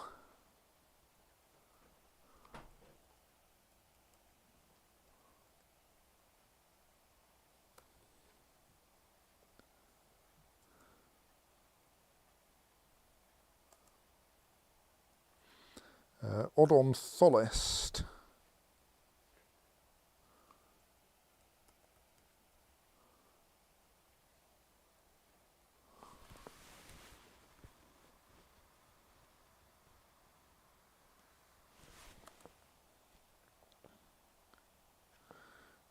Rigor Thotin.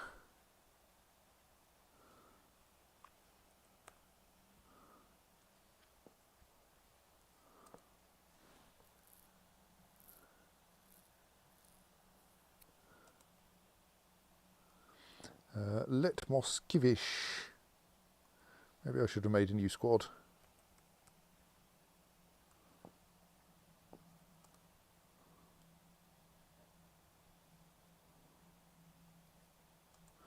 Yes, because I know where to put this person.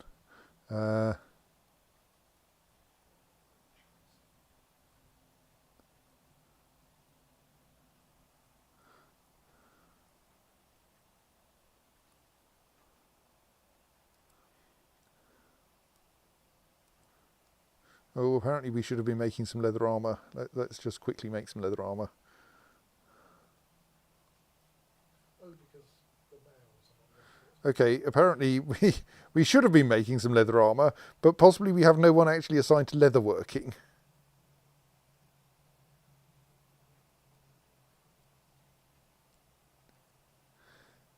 Welcome to Keskalokil. We appreciate you don't actually understand leather, but you know how to make other clothes, so I'm sure you'll be fine. The mayor would like 3 leather armour immediately. Well, no one's actually going to use it for war. Yes, it's true. We're going to sell it. Right.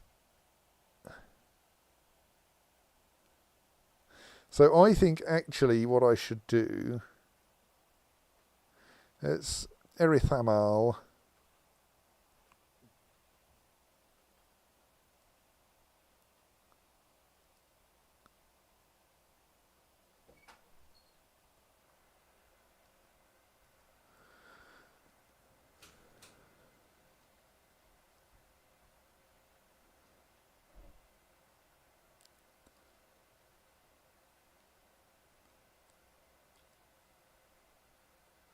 We've created a squad that's currently called the Diamond Cradles. What I actually want to turn it into is something that actually sounds like people who can't swim yet. So possibly we should... With all you rocks.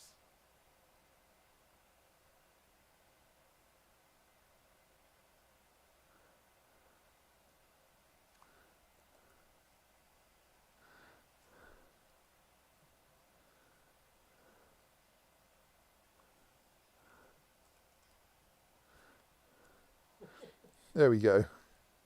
Right. And then we can move the people we stuffed into the Silent Smiths into there instead.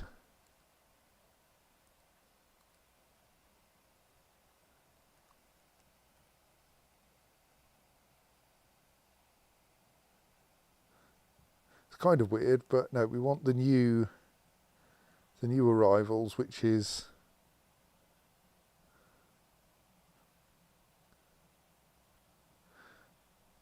Silent Smiths 5 and upwards, I think, more or less.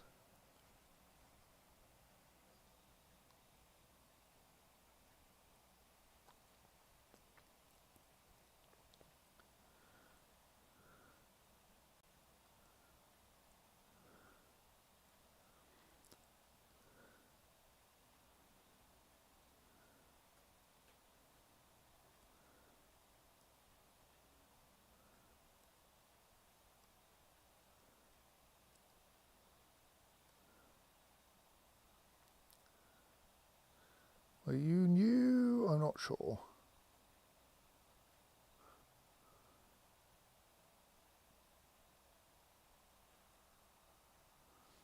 Let's go back and look.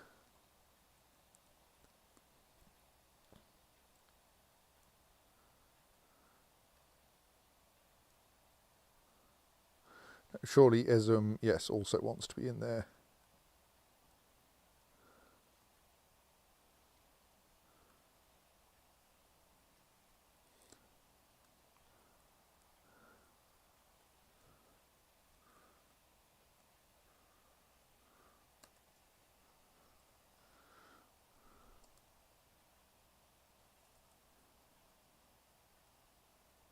Erith Amal was the one we put in at the top of the list.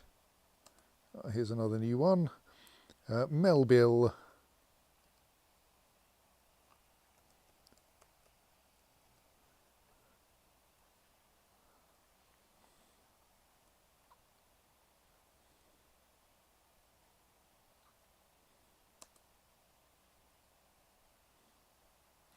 Obok.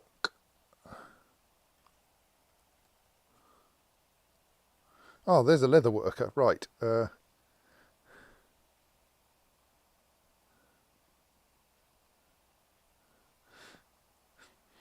You can join in.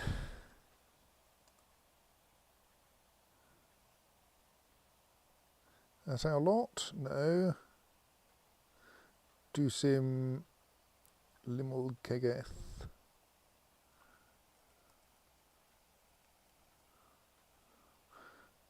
Apparently has a name I can't type.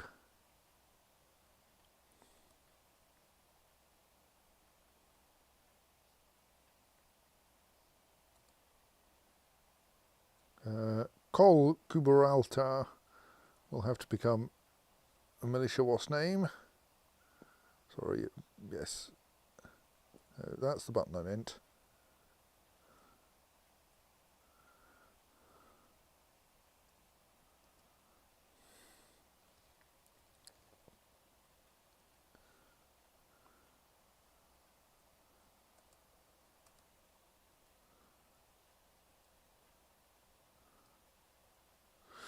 The mortal bodices. Well, I mean, that's not very bad for people who can't swim, I suppose.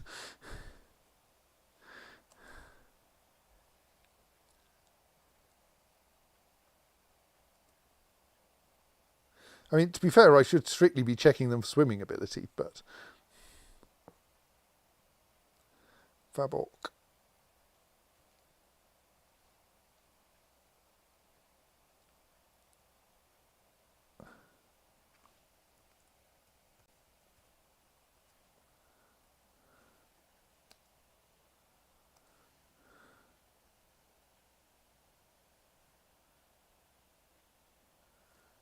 I think we may have released some goblins. We should probably investigate what they're doing.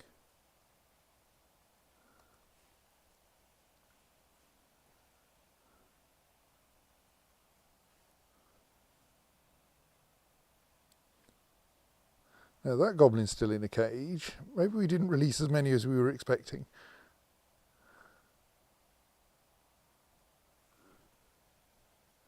Possibly we only released one goblin, who probably promptly cleared off somewhere.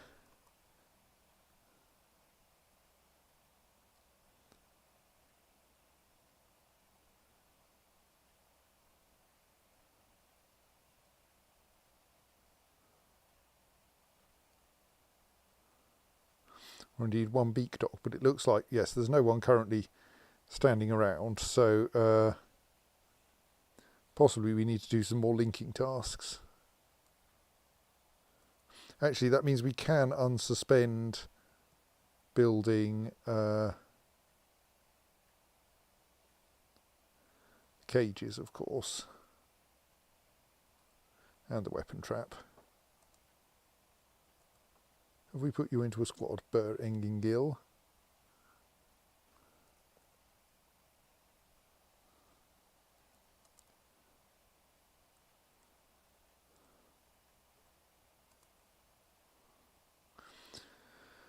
Sarvesh Gan.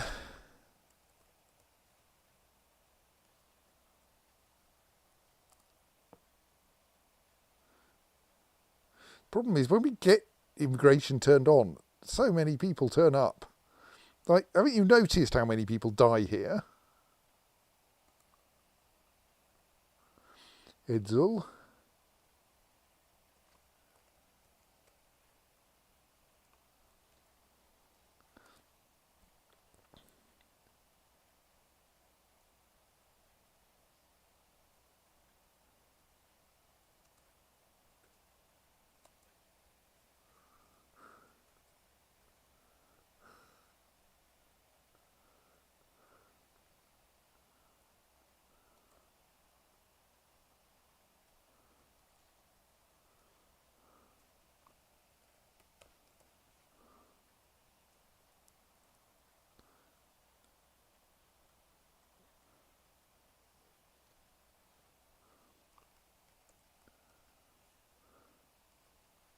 I mean, if everywhere in the Dwarven world is this bad, then how are there any surviving dwarves?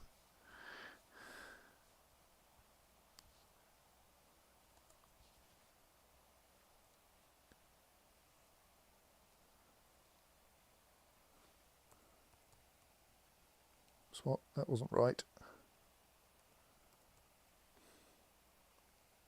I think this game has in common with Frontier a sort of quantum effective observation that when you're looking at things, they go worse.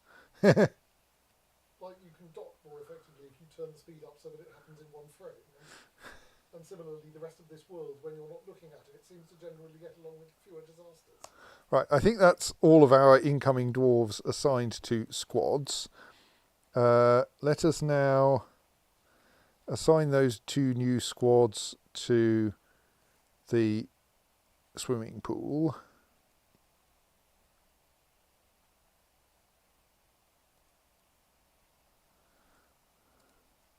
And set their schedule to constant training.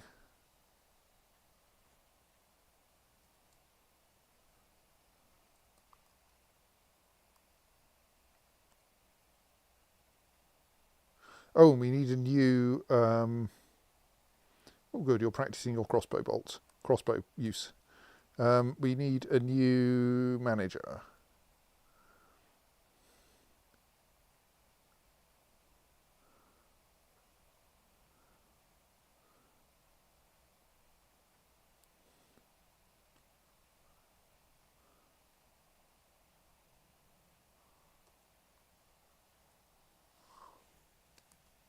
Let us reward Id Adsazir, who did an excellent job in that last siege.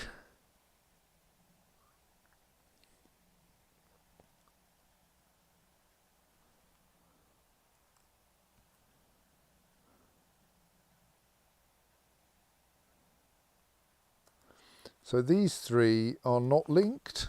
Indeed, right. So those should be linked up to that lever.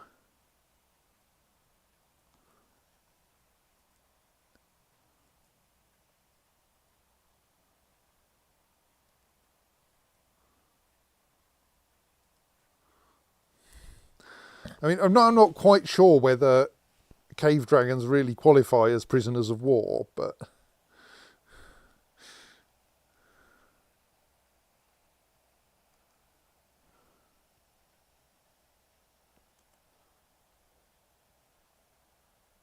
I think I will release you for now, and we'll wait until we've finished setting up all of these cages. Well, actually, we'll probably release the goblins and the beak dog first, and then somewhat later release the cave dragons.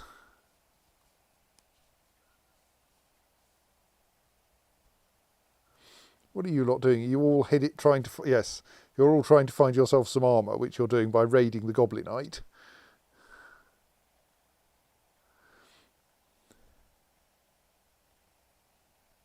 Before you head off for your swimming lessons. Why the mayor is in there, I don't know, but well, if you want to learn to swim, that's fine. You already know how to swim, mind, but you can say hello to the new arrivals.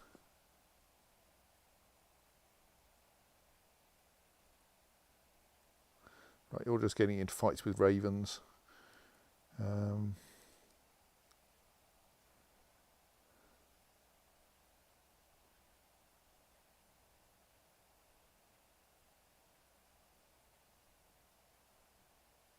Yes, all the new arrivals are trying to find themselves some armour, which is good.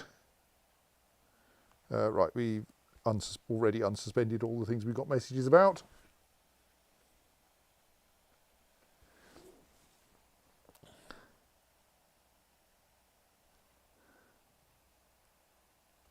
Yes, I think the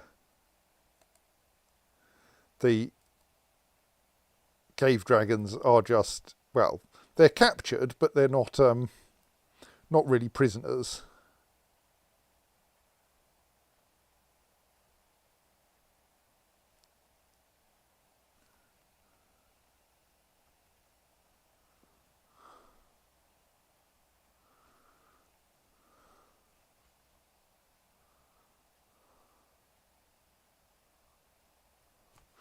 Of course, you're probably firing a bolt thrower as in practicing down here, aren't you?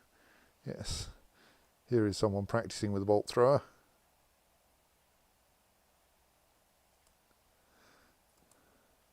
I'm slightly concerned, actually, because they do seem to insist on loading the bolt throwers from the front. And I think you can't walk through a bolt thrower, unlike other kinds of siege engine. So there's a slight danger that they're going to walk in front of other people firing a bolt thrower. Though that didn't happen just then, so maybe they're intelligent enough not to. That would seem surprising. I mean, generally, if it is possible for a dwarf to have an accident. Yes, the accident will be had.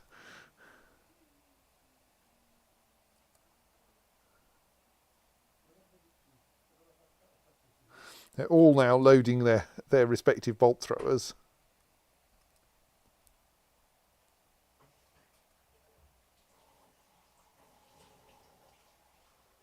Like, that seems like a fairly dangerous situation.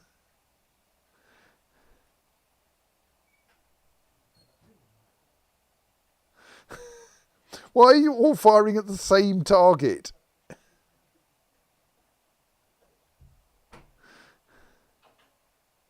Fuck this target in particular. Yes. Like, I set up 3 targets in front of you so that you could each fire at a different target, so you could see whether you were hitting or not. But no.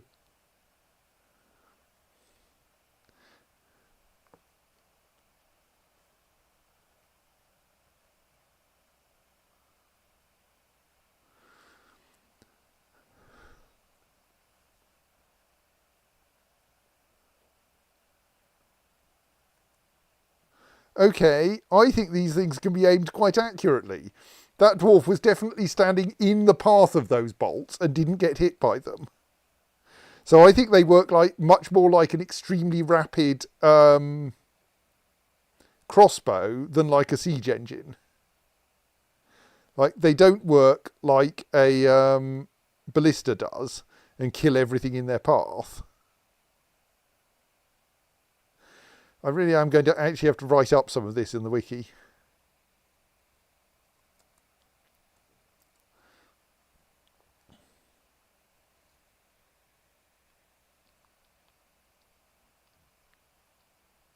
Yes, they are quite pretty. It would be really nice if we could see them having an effect on, like, enemies.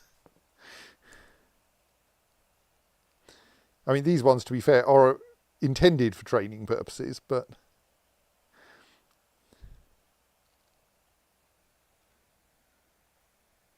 And they're also surprisingly safe.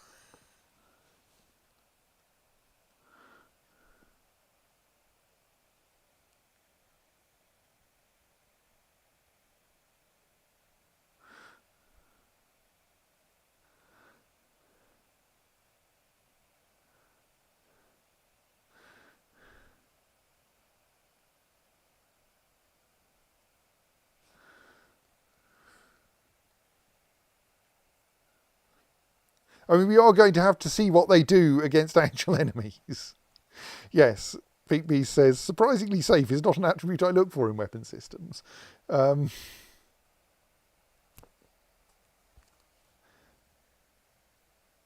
Yes, whereas in the past we've seen, like, in a previous fortress, please can we capture some giant leopards? They'd be so much fun. Unfortunately, people keep killing them instead.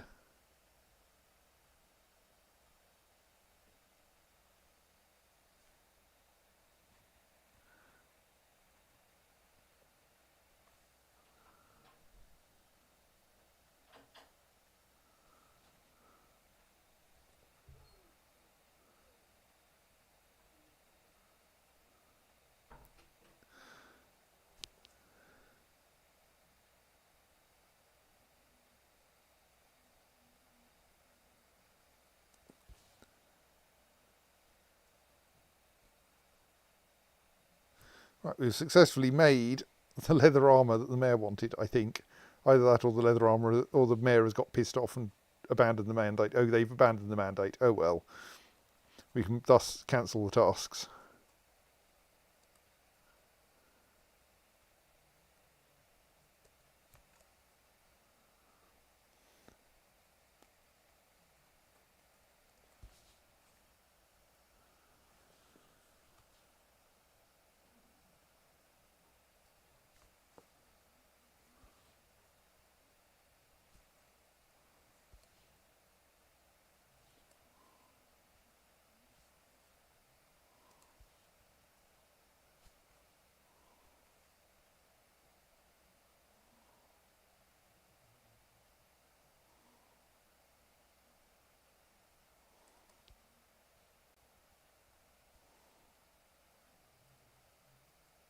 That bolt thrower only has 76 bolts in it, which suggests it has been used.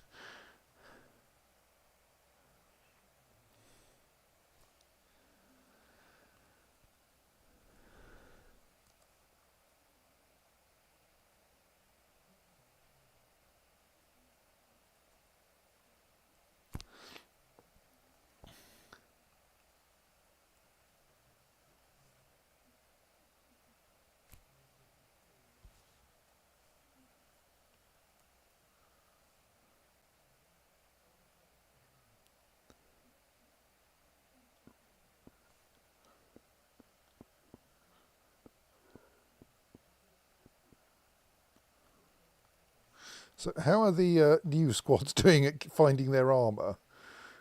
They do seem to be taking a while over it.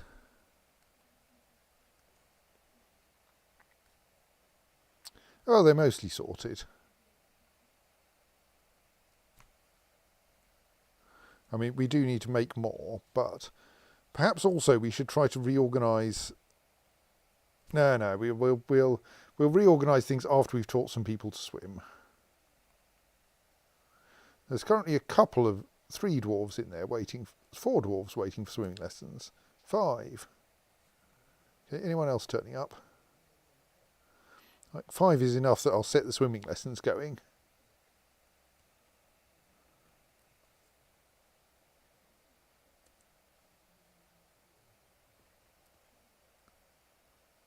Right, activate.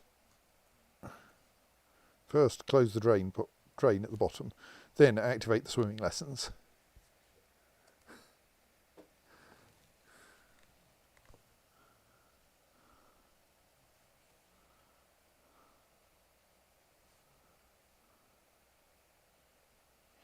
Oh, someone else is coming, and another one.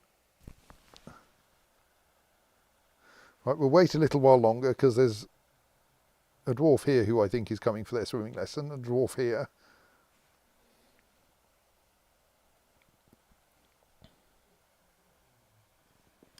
Right, as long as they seem to actually be heading over here, then we'll wait for them to get inside. Oh, are you coming for a swimming lesson as well? You seem to be walking in roughly that direction.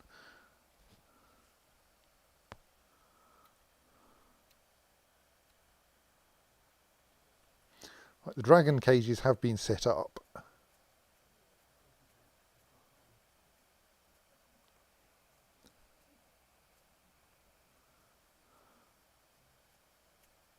But we're not going to release the dragons just yet.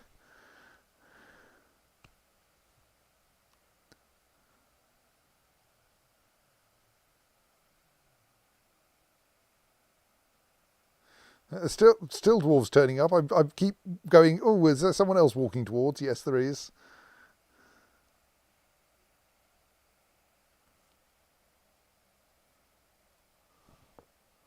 I mean, they are now learning military things while they wait for the water.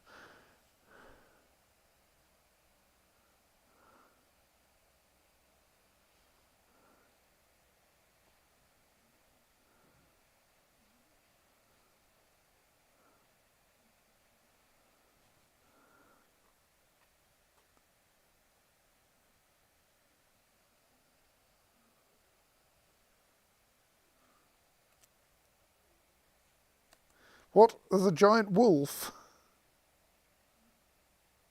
Sadly, being taken apart by one of my recruits.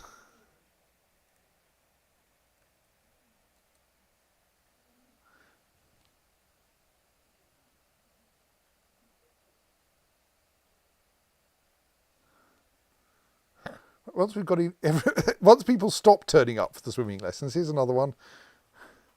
We'll activate them, but at the moment we're increasing the number of people in there, so let's continue to be patient. There's still one linking task going on there, so we'll let that finish.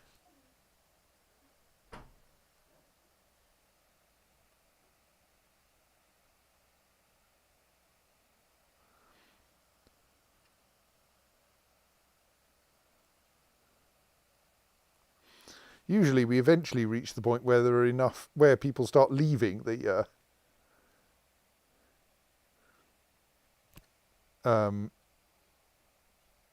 swimming pool again.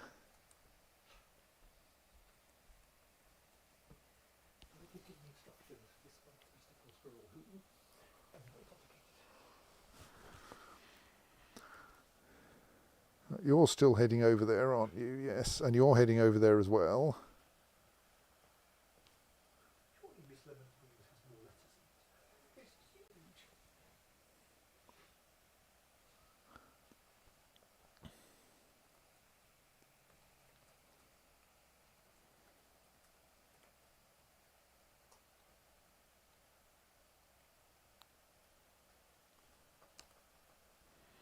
How's the linking going?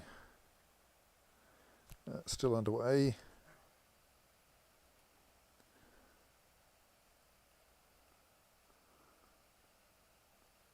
You are a very slow-moving dwarf.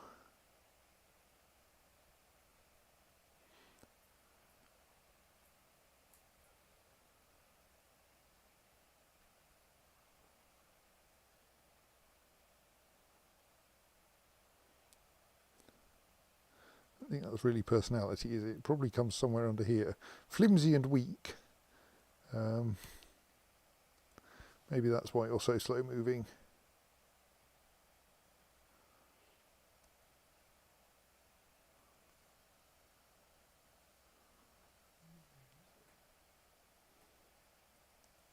Still, we'll teach you to swim eventually.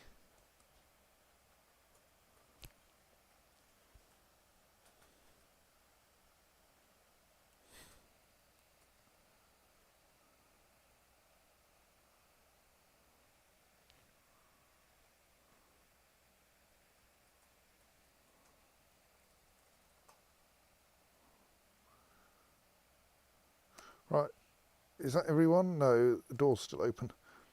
That's only because there's a cat in it, though. Right, so. Doesn't seem to be anyone else making active moves towards being in the swimming pool. So let us lock the doors and activate the filling control.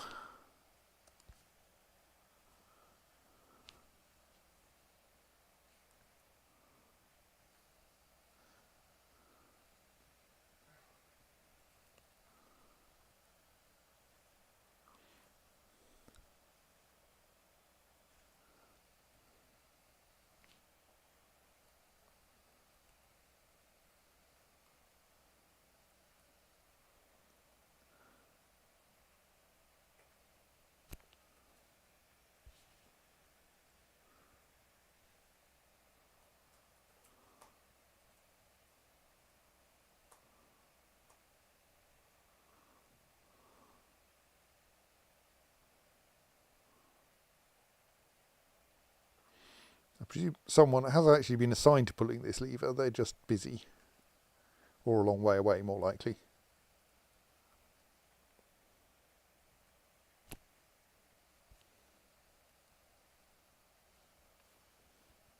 Oh, here they come. Lever pulled, and now over here something is about to happen. Spleesh! A large number of very surprised dwarves are now learning to swim. Well, intermittently, because the water level's a bit low, but because everything had dried out too much. Still, it's a good start.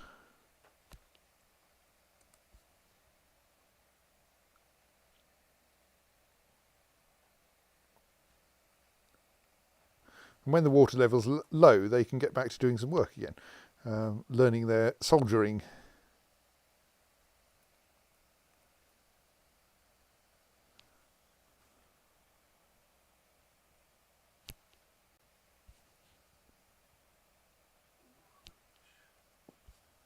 That's still in the process of being linked up. Oh, we should lower the north bridge so that we can get more people across the river.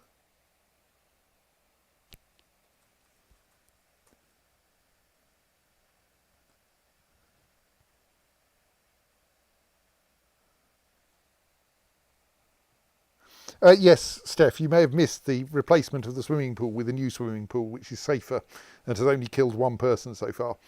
The new one involves assigning dwarves to it as a training area, as a military training area, and then dumping water into it from above, a fairly carefully calibrated amount of water that floods it to a depth where they will learn to swim but not drown. But it's a bit iffy because if it's completely dry when I start, then actually it's not quite enough water, and so the water occasionally below 4/7, which is the depth we actually want. But this is much more organised than the previous system in that I can actually decide which dwarves get taught to swim. Which does mean that, like, I know who can swim and who can't, and they don't get to join the military proper until they've learnt to swim. Yes, the old swimming pool is largely unused and now just sits here. It should still work, but like we haven't filled it with water for quite some time. Because the new one is much simpler. Or dusted out the transistors or anything like that. Yes. I mean, I think the flip-flops are all in working order.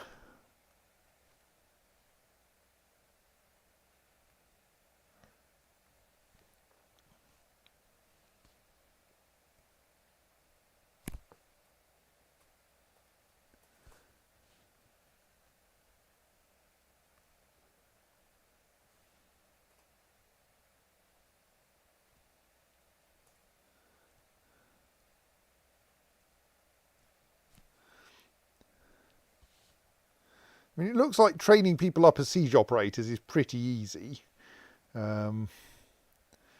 Once you've sensibly built your siege operator training area. We probably don't actually need all 3 archery targets, it looks like. And since it doesn't destroy bolts, we probably don't need all the bolts either. Right, that lever is now properly linked. What are you doing? Oh right, yes, you can't get to your training session anymore because someone's gone and filled it with water. So I think I now want to, this may be unnecessary, but switch all of those to not in use. Switch the live bolt throwers to fire at enemies. Wait for at least someone to come up and staff one of them. And then pull the lever to release 2 goblins and 1 beak dog, who will probably just leave the map.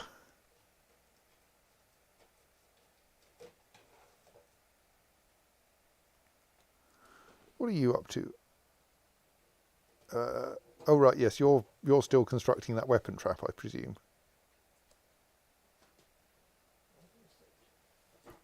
And you're putting a silver bolt in a bin somewhere. Okay, which bin are you putting that in? I mean, I may get distracted here by watching one dwarf taking a crossbow bolt somewhere. But if there's a bin that wants silver crossbow bolts and it's underground, I want to know about it.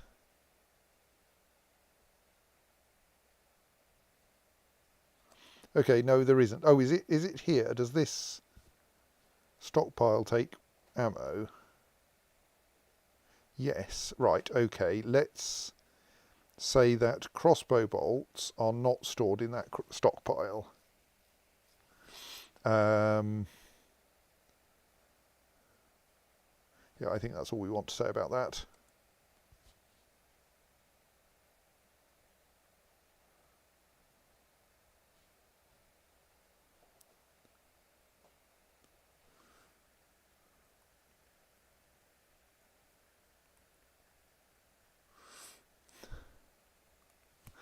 I think even letting the dwarves trundle about in those minecarts is still quite dangerous.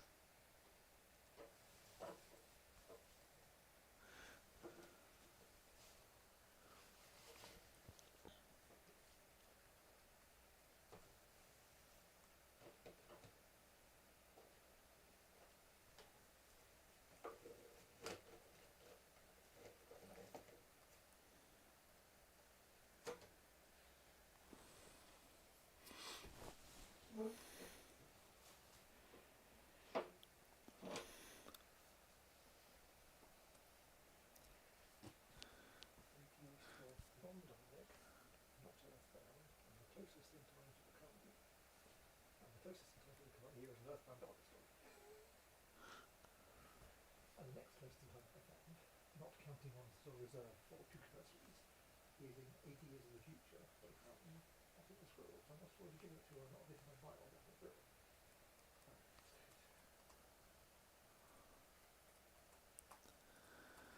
So yes, I would like someone. All right, there's someone staffing one of the outdoor bolt throwers. So let us now pull the goblin release lever, which should release those 2 goblins and that beak dog.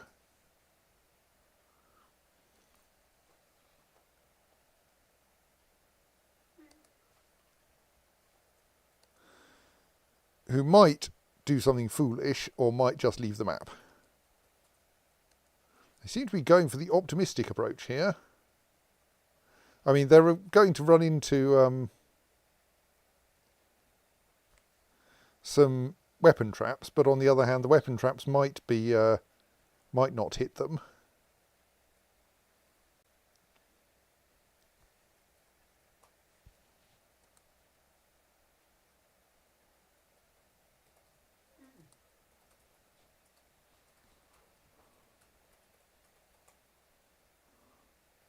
Yeah, see, quite good at dodging weapon traps. But now, are you going to spot them as they emerge and go, Dakar? Yes.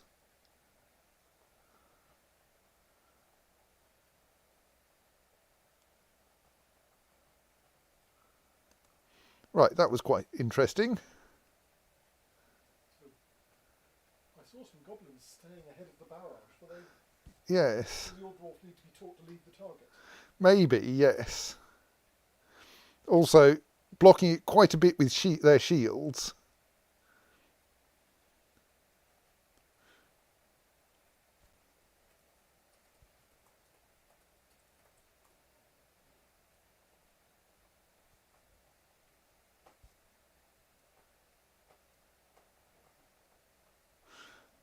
So one of them didn't get hit at all because the bolt thrower was aiming at another, and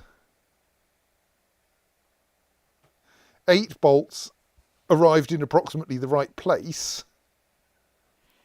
None actually did anything useful. None actually hit. So this is admittedly not one of our. This one is not a good siege operator. So a novice siege operator is not highly effective. It looks like these goblins are actually trying to invade the fortress. Let's see how far they get. I'm reminded of the comment in the Oh, they've of course, like, that bridge was down, so they had an easy way in, right? Let me summon some military. I'm reminded of the comment in Snow Crash about machine guns. Maybe one bullet in 100 hits something worth hitting. I think you had 0 in 100. I think they only actually launched about 20 bolts, it looks like, because there's still 81 in the machine. Oh, they only stopped because the goblins got out of range. I think so, yes. Like, it still has 81 in it. Okay. I was in the middle of putting my shoe on. Let me get back to that.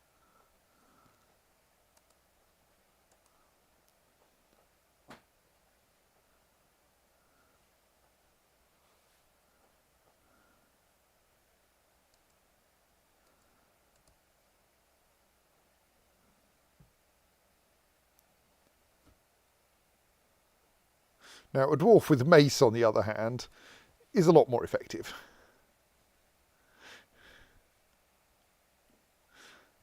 By which I think I mean a highly expert dwarf with a mace.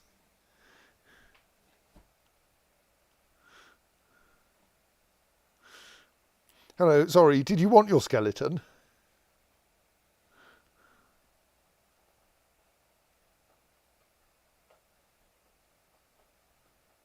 Hang on, that was the wrong fight. That's the correct fight.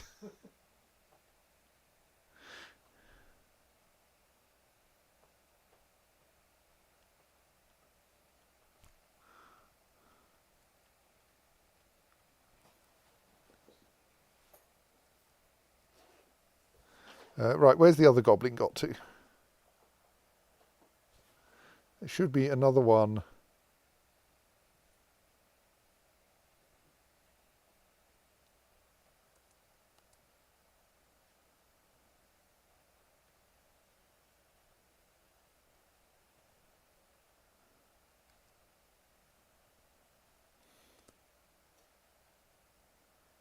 Dying. Right, good.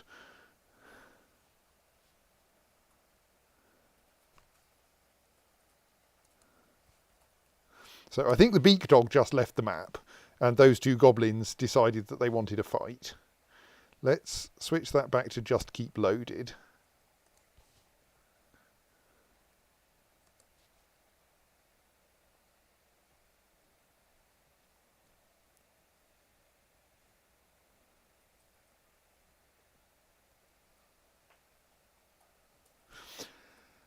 So possibly a consequence of the fact that a bolt thrower works like a crossbow is that it's essentially aimed at one creature at a time. And that means that there, for instance, one of the goblins saw no crossbow bolts at all because they were all deliberately aimed at the other goblin.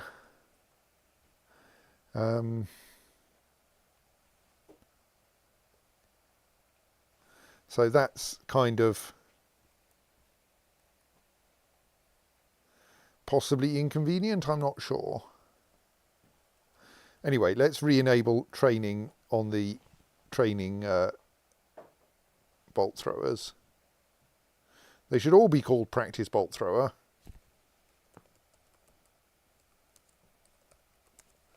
So that I don't get confused. Your Friday, we're going to the Summit Gardens first, starting at 6, but probably home sometime about 8, I guess. Well, signal if you're not. I can't let us down. The director's there, is it?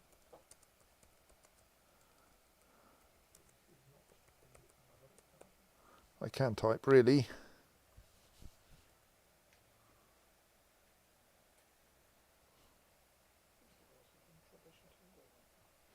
Right, and stick them back into training mode.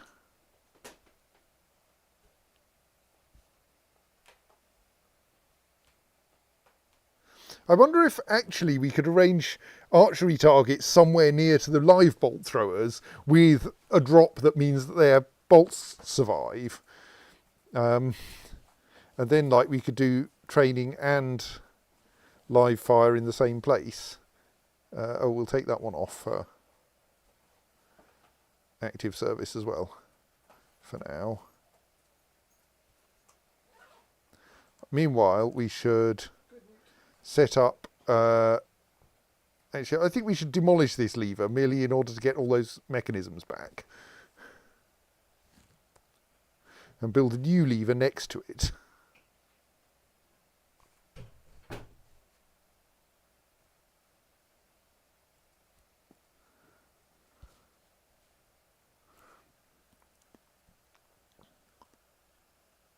And then we can let the cave dragons out.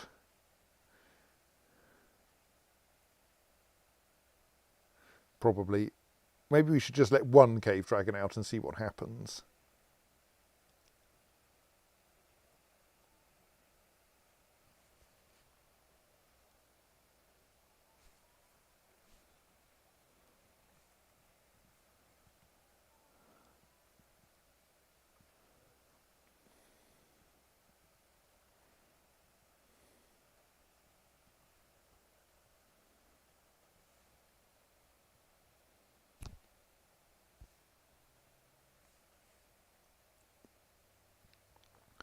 Lots of people still storing items in bins. Oh, that's storing an item in a barrel. That'll be food.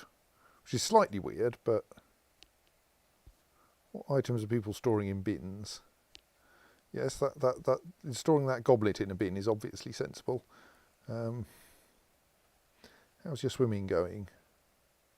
Burr Flaxen Hammer. Oh, I think these guys might be up to adequate swimmer.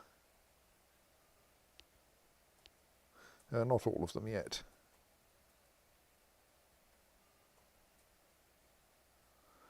We'll leave them in there a bit longer then. Oh, some of them are getting thirsty. How thirsty are you? Oh, only slightly.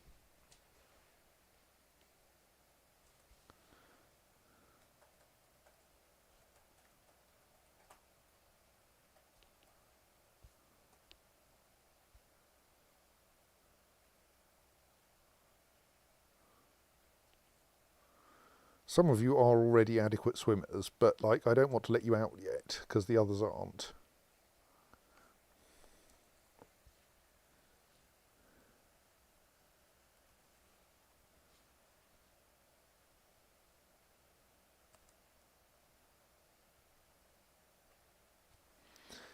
I hope you're carrying more than one bolt to load that bolt thrower with, yes. You are, on the other hand, loading it mostly with bone bolts, which are unlikely to be very effective. But given we don't yet have a useful stockpile of bolts, I'll forgive you.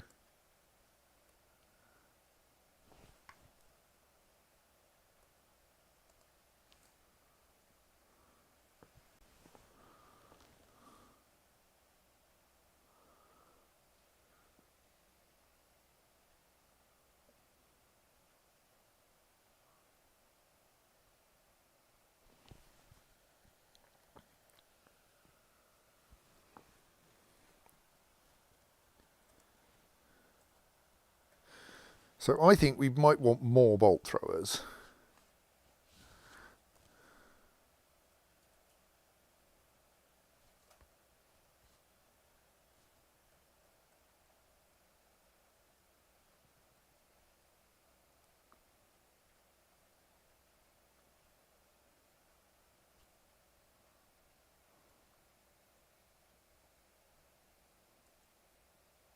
Okay, we haven't got enough bins to build 2 more there. More bins.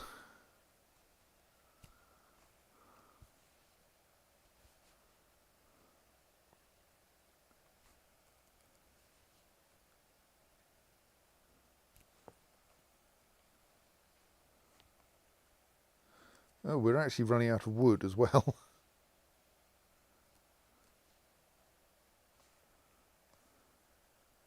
I don't want to cut down too many more trees. It upsets the local wildlife.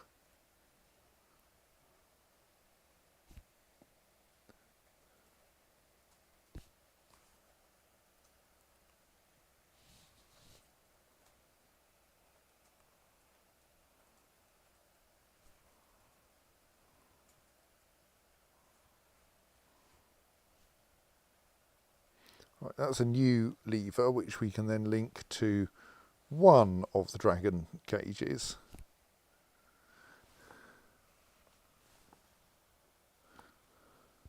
That lever is still intended to be removed, which will release a big pile of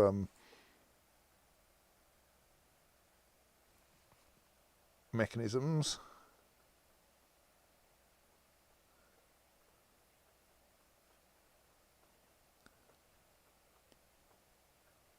There we are, enormous pile of mechanisms,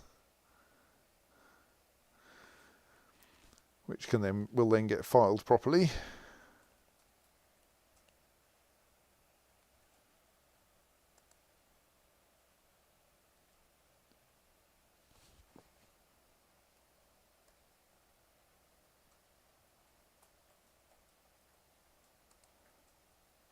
That's someone hauling some spare clothing, which probably unnecessary, but I'm being a bit relaxed now about people storing items because ultimately we have a lot of items and it's probably a good idea to put them in the right place.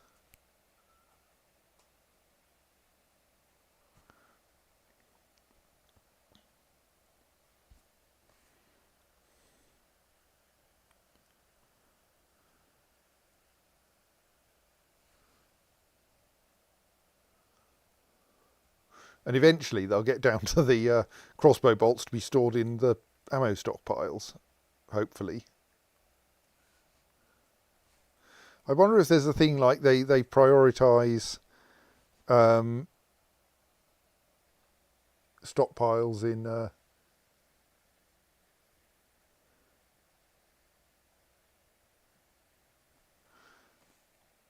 in order of creation of stockpile or something, which is why the latest stockpiles are not doing anything. I think we're still not stockpiling bits of goblin. I think those stockpiles are disabled or even non-existent. Okay, that one's technically enabled. Let's disable that.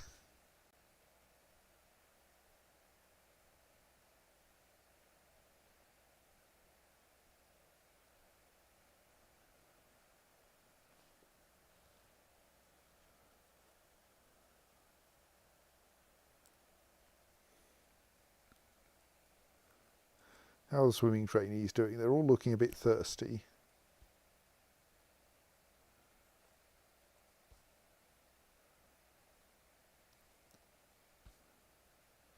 They're not dangerously dehydrated yet, and still not very good at swimming.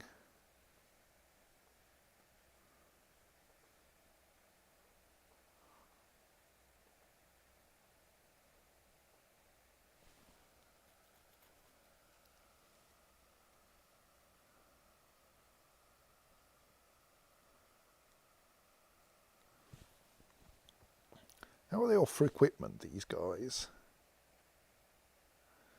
Somewhat all right.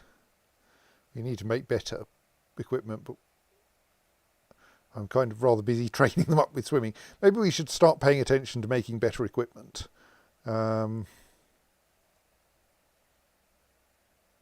we've got an operational magma smelter here, which means that we can remove the track stop that was used to fill it. So this one is currently set up with make steel bars tasks.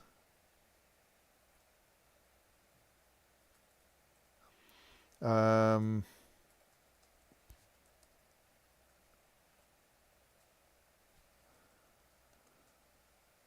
my guess is that those don't work for some reason.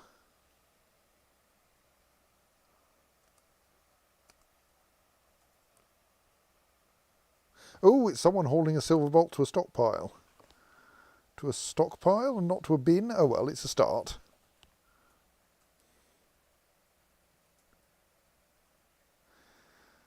Hooray, we have a bolt in that stockpile. One bolt. Oh, that's because that bin is already there and has 2 bolts in it. Yeah, right, we need to put a lot more items into that stockpile, please. But we are now starting to fill the ammo stockpiles, that's good. See, this one has a bolt in it as well. I think we need to make more bins, actually. I did say we needed to make more bins, didn't I? And then we started running out of wood. I mean, we can make metal bins, I suppose.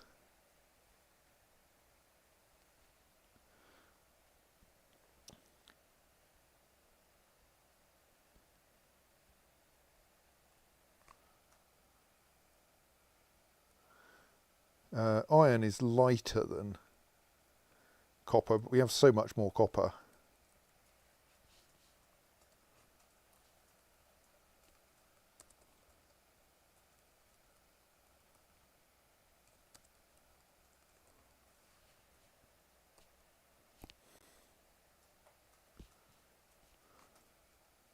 And like once the bins are planted in their destinations, they're not going to move very much anyway.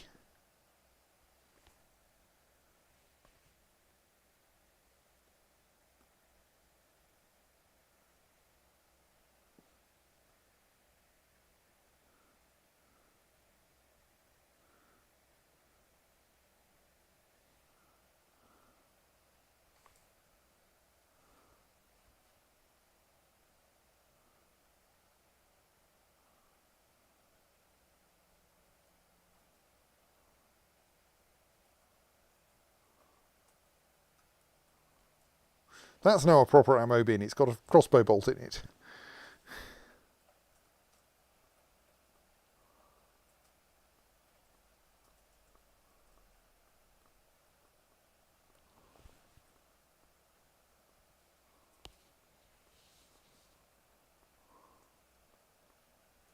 We are making bolts out of cave dragon bone now. That's nice. Don't know if it's the latest batch of cave dragons. Well, mostly not the latest batch of cave dragons because they're still alive. Right, we have linked up, I think, one of those cave dragons to that lever. So we can now slightly bravely...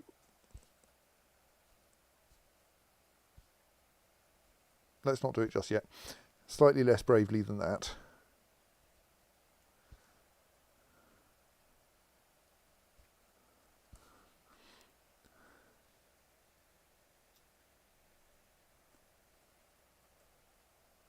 Let's get some dwarves set up ready to fire those things. Maybe even raise the bridge to keep the cave dragons out, though the number of people crossing the bridge makes that kind of impractical. My expectation is that the cave dragons will behave like the beak dogs and just leave.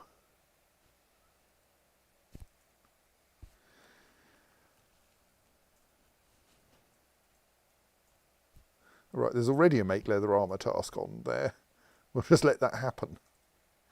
I'm sure someone will do it eventually.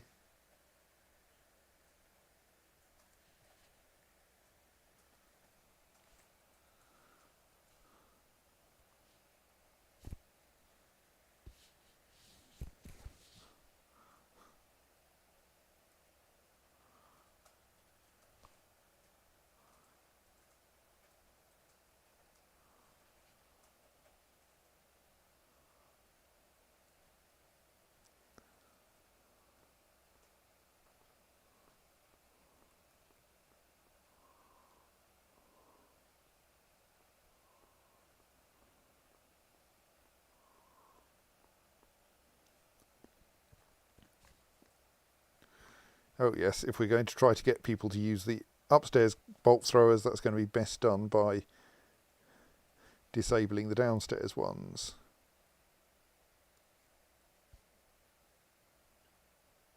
Actually, there is a better way to do this, isn't there? There's a button for it. It's here. So we can switch the practice bolt throwers all to off.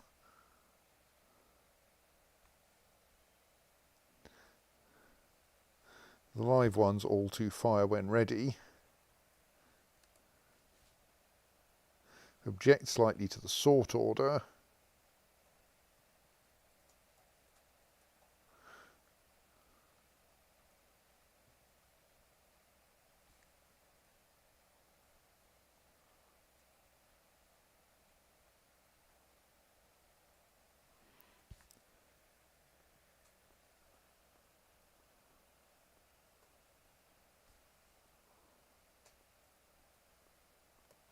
Are you now nicking all of the bolts? Yes. And then putting them down again, apparently. I'm a bit confused by your activities here.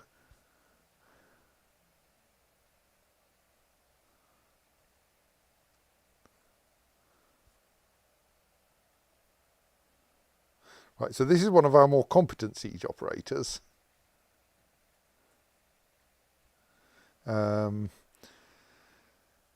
So since they're in place,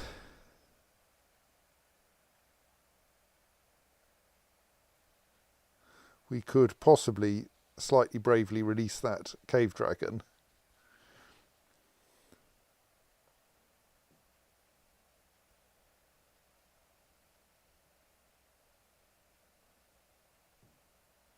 And see what happens. Go on, let's find out. I expect the cave dragon to just leave the map. It does appear to be a dwarf alarmingly close to them, mind. Oh well, they're leaving too.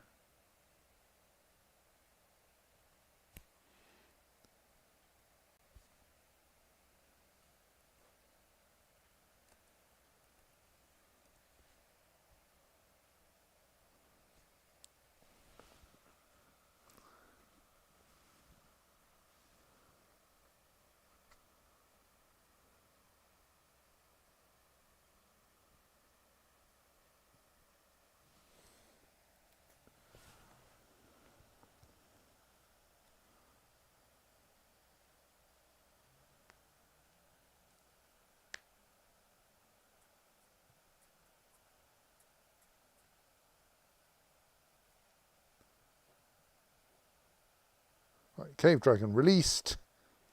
Cave dragon promptly departs map. Excellent, right.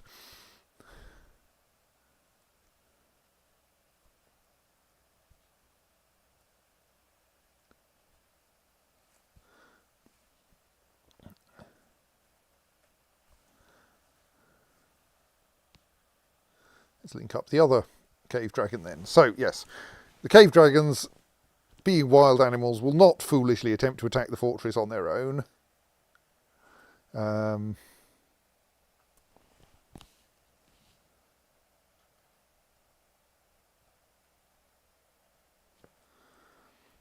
will instead just leave the map once they've if they're released when not during a siege, which is good.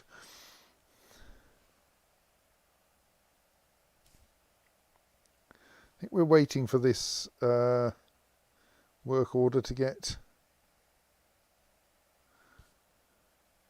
approved.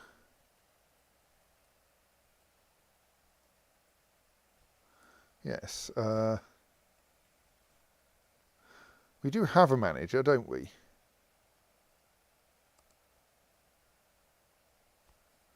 Yes. Oh, they don't have an office, right. Yes. Let's find an office for our manager.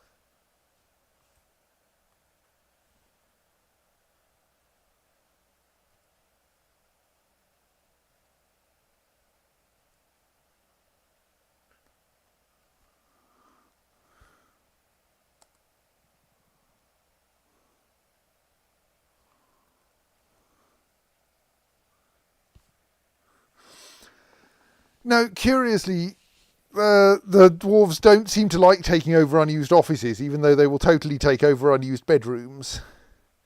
It's slightly unfortunate.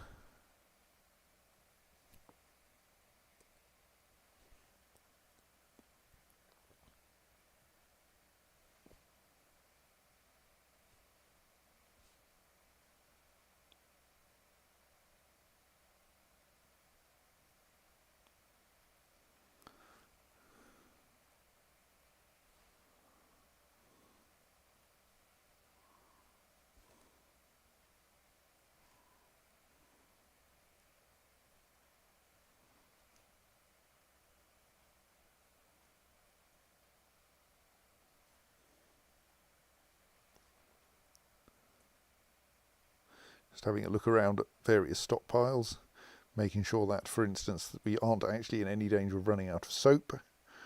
We aren't.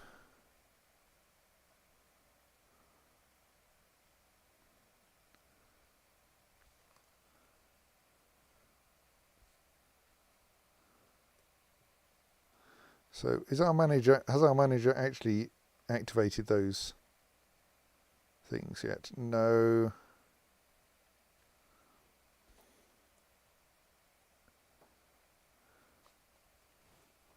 Because they're storing their own item instead.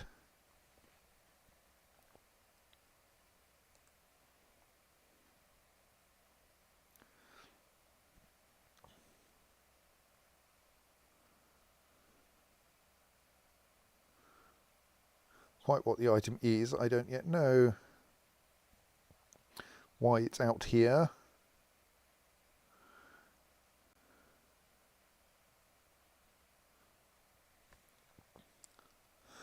Excuse me. Right.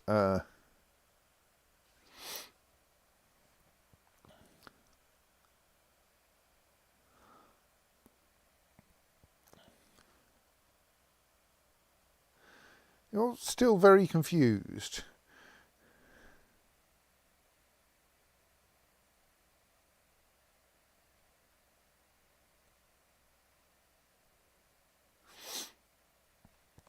This dwarf appears to be repeatedly picking up and then dropping iron crossbow bolts.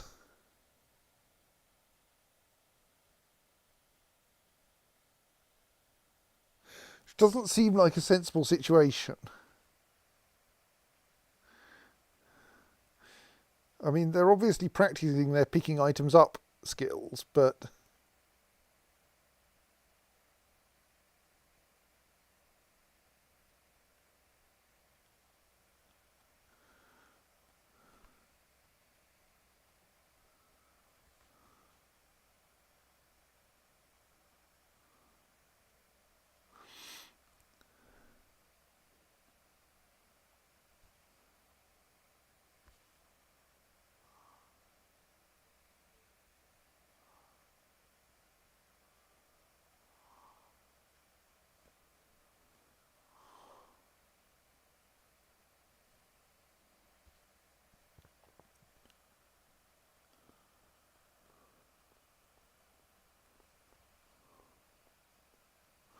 Oh well.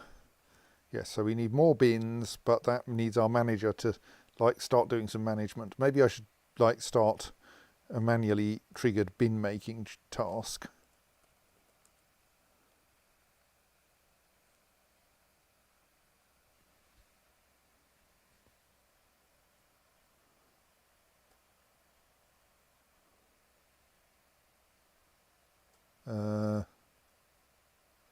Do you not make a bin at a forge? Surely you make bins at forges.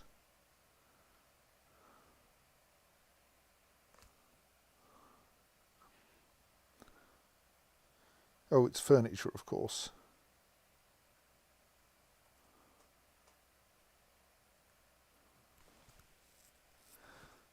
Right, that will at least tide us over while we're waiting for the manager to organise things.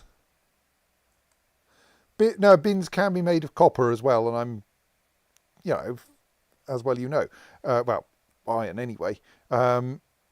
Yes, we would like, in this case, we're running short of wood, so I'm prioritising, so I'm making some bins out of copper in order to have them.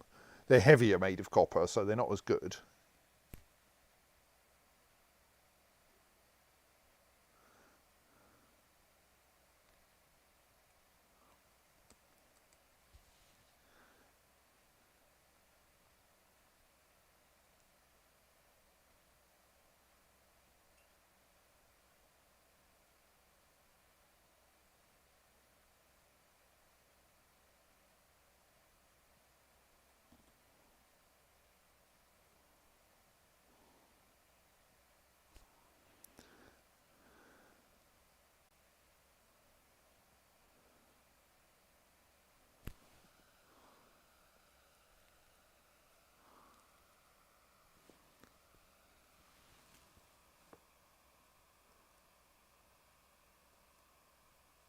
Dear, now my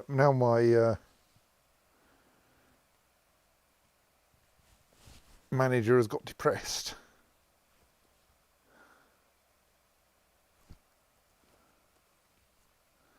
Have you managed to schedule those jobs while you were being depressed?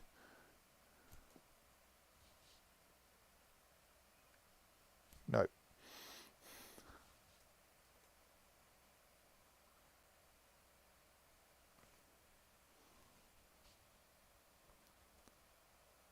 Does the person who's doing this have any metalworking skills at all?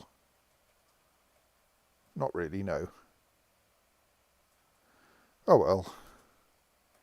It's fine, I'm not in that much of a hurry.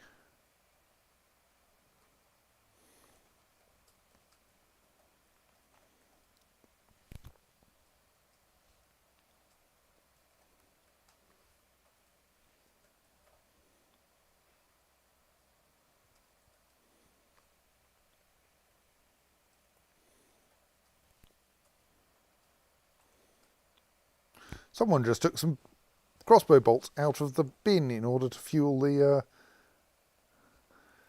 in order to put them into a bolt thrower. That's nice.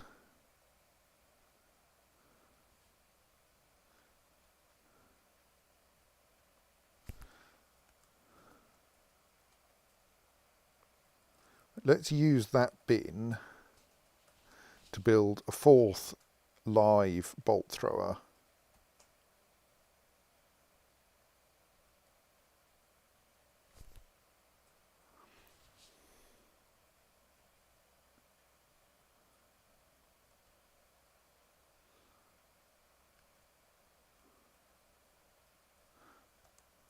Okay, I think that bin may have got assigned out from under us.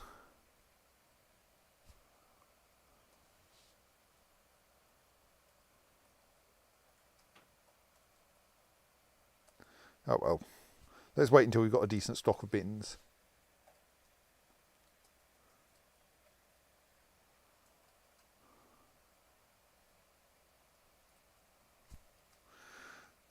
Okay, we still don't have a shortage of geese. Oh, we may only have one child left in the fortress, because Moral Momozus has grown up, and thus should probably be put into the military. Meanwhile, how are you guys doing? Are any of you about to die of dehydration?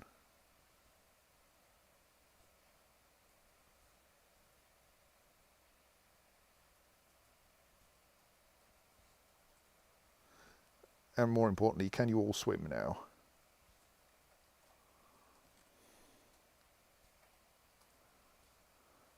They clearly learn at rather different rates.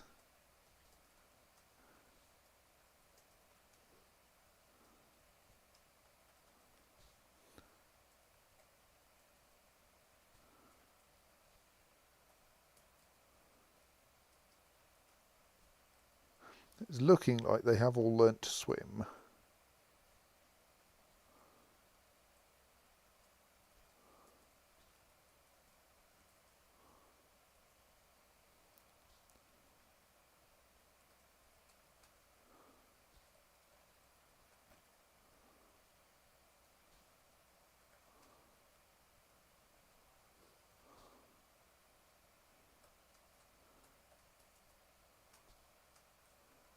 So what I think I should do now is to scatter them across our existing squads.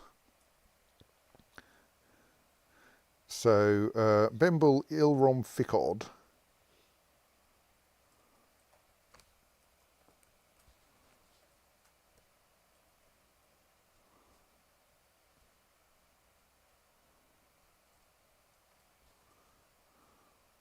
And Sakshul Sarvesh Gan.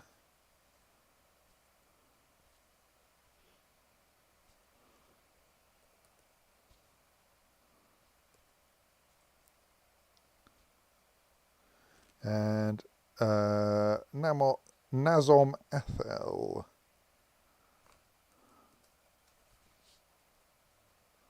Actually, if you're a Marksdwarf, maybe we should put you...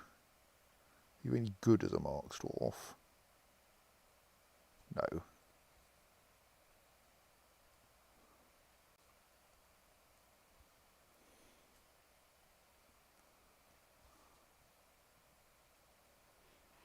And Dumat Estor.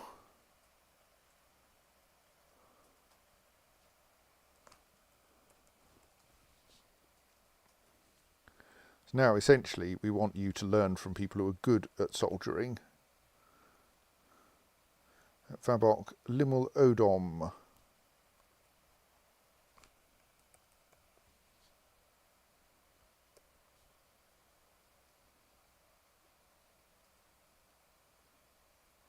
And Kubo Roltar.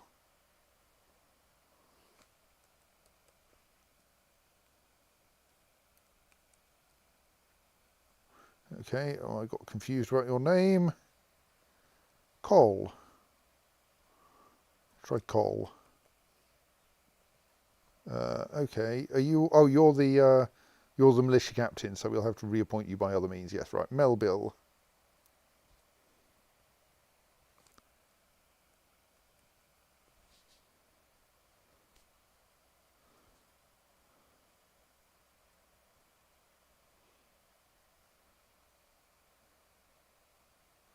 And Mesthos.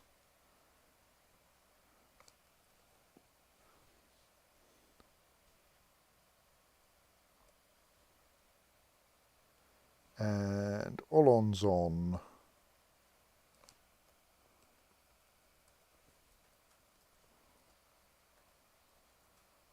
And Tozid Baal.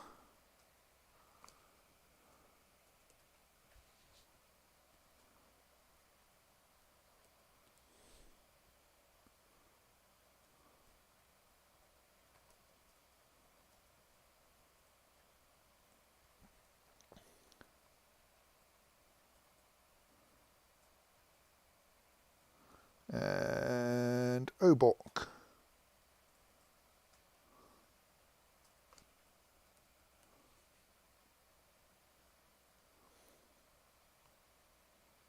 And Obok Sirab. The other Obok. And Odom Tholest.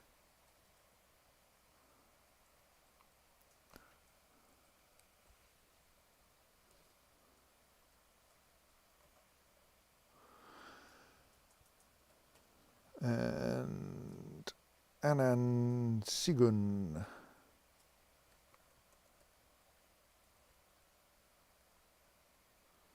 And Erithamal.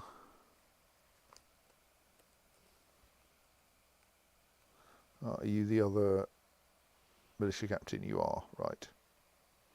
And Engignil.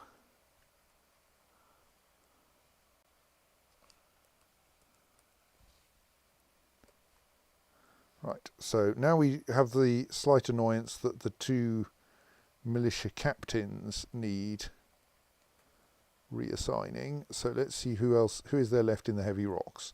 There is Moldath L, who should replace Ast Erith.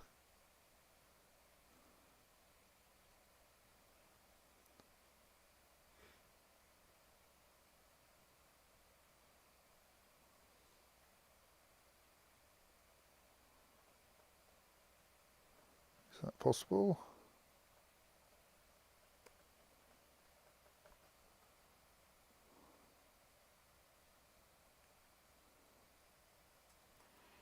Right, and then Ast Erith can be put into Splatter.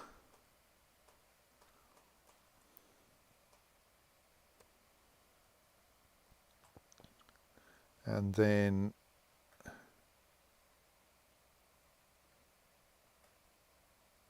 who was our other one?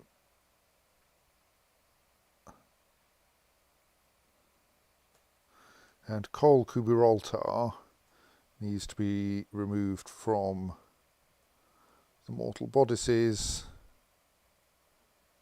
and then the mortal bodices can actually be disbanded.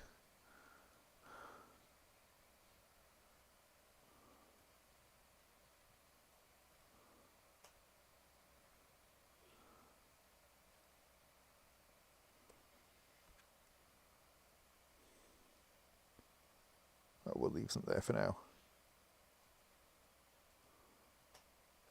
The Waters of Twinkling appear to only have one member. Well, let's make that 2. We might want to reorganise that a bit better later.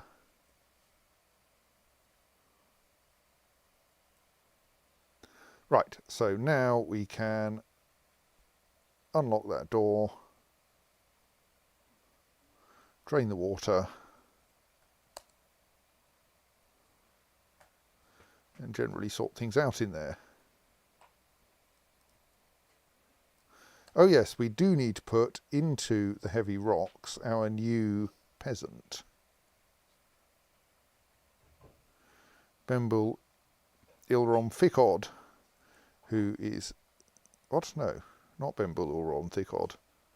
Where's our youngest peasant? Which one of these names is terribly familiar? That one, I think.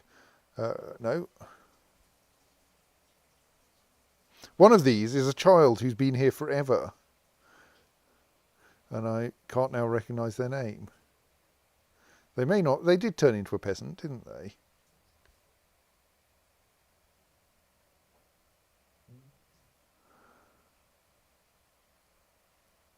You. Yes. You do not currently know how to swim. So Urdim, and you're presumably not in the military, which is unusual. Yes. So Urdim Astesok needs to join the heavy rocks.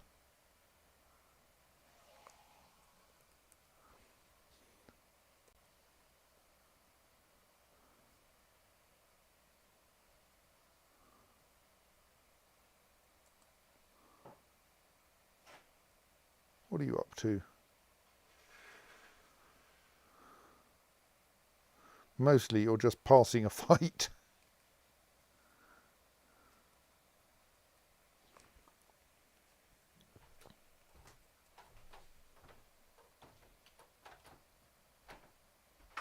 Right, so the water's now draining out of the pool.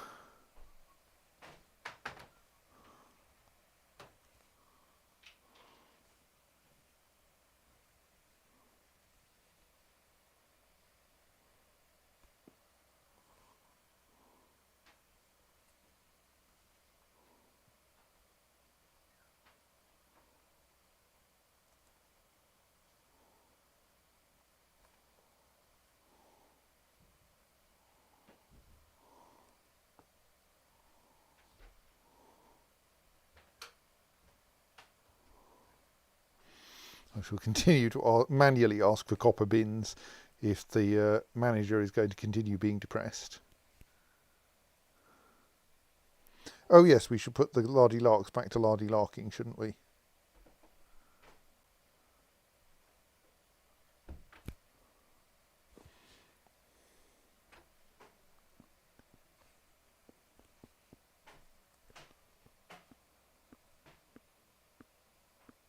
And admittedly, that probably means we shouldn't actually have Id Adzazir as our manager anyway, because we should have a manager who isn't depressed.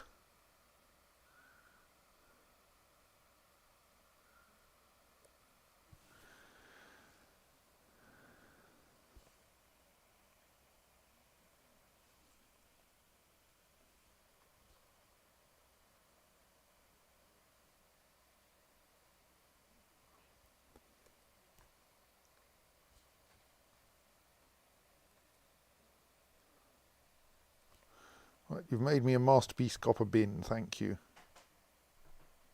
Bet it's already got a job.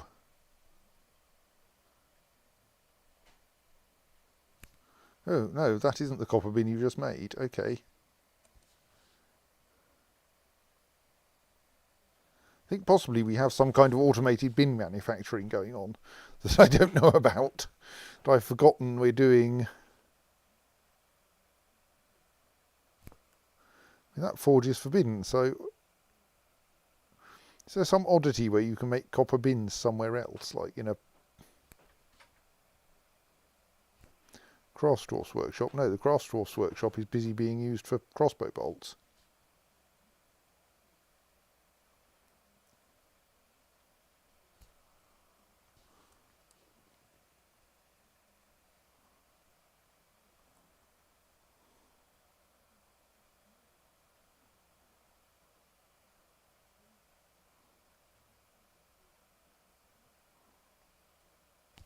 You are very confused.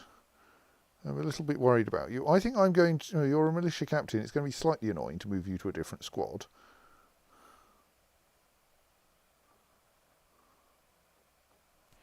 I'm slightly tempted to move you to a squad that doesn't require using crossbow bolts.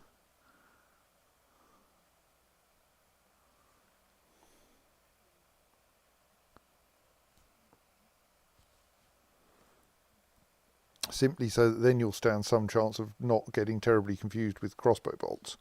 Right, that I think that cage is now linked. Yes. So we can now release that cave dragon, who will almost certainly just leave the map.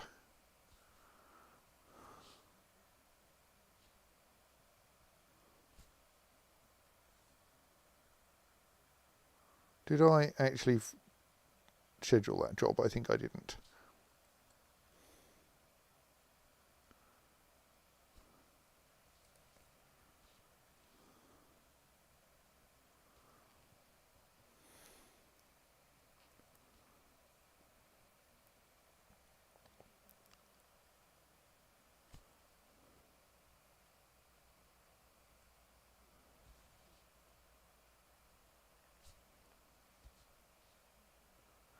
Oh, goodness, it's a Minotaur.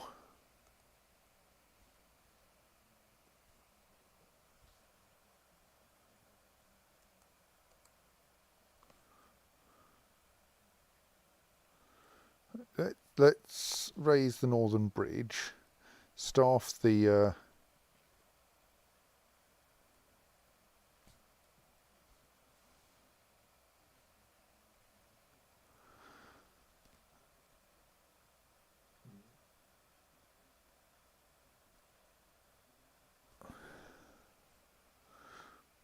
bolt throwers.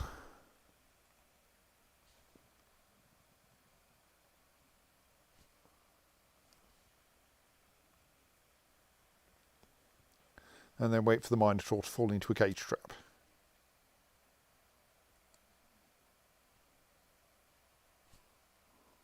Oh, and summon the military,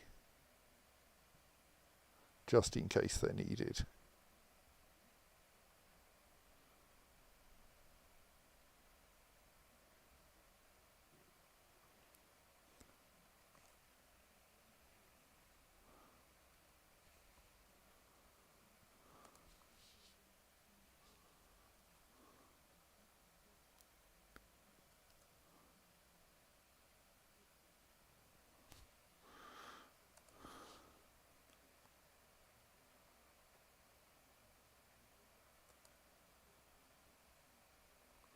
A human caravan has arrived.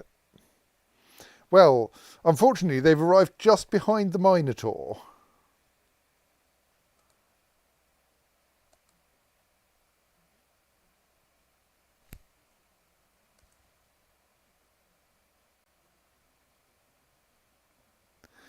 Not quite sure who it's going to turn out to be unfortunate for.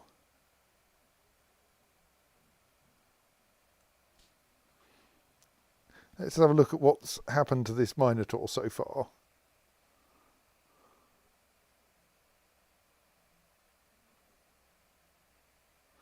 Well, you've punched Punched out a camel. Well done.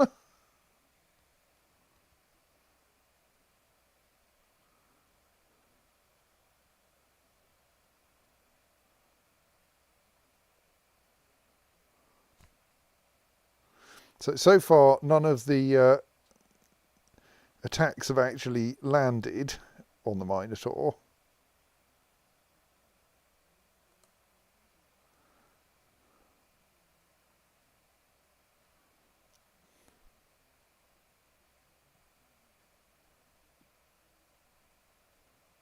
Aha. Right, that was a good shot.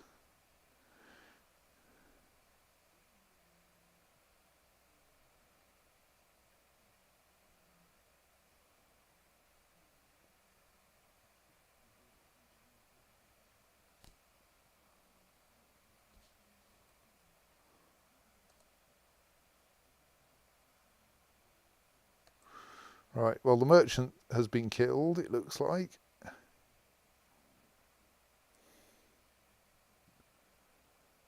Oh. And then it looks like the last thing there was the Minotaur getting shot by the human bowman. Well done, human bowman. She, yes, did an excellent job there.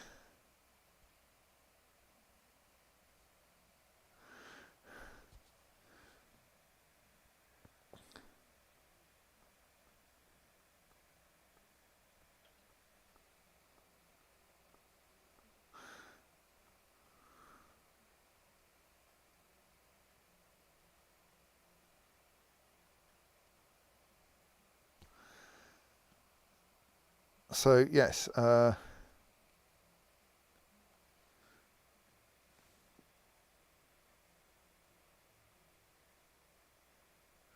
yes, I was not expecting the Minotaur to do that badly. I mean, to be fair, the Minotaur did kill the human merchant. So we now have an enormous pile of goods that the merchant has left behind. But yes, I was expecting that the and a camel, and okay, no, the camel is still alive. It's merely unconscious, injured, and in emotional shock. Whereas the Minotaur is very dead.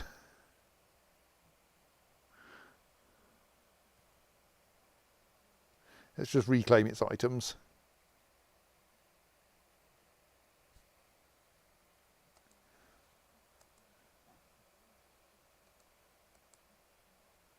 Unsurprisingly, the bowman is now pissed off.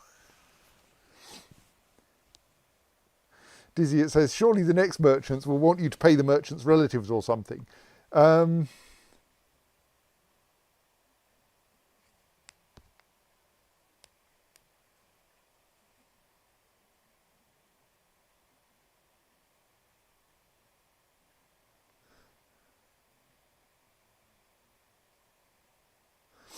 Yes, as Pink Beast points out, this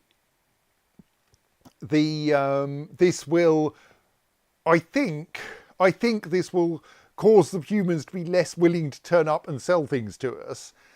And also, if it happens enough, they will start sending sieges instead. Like, as long as it doesn't happen very often, they'll come back and keep selling us things. The curious thing is that horse is probably now going to hang around here forever.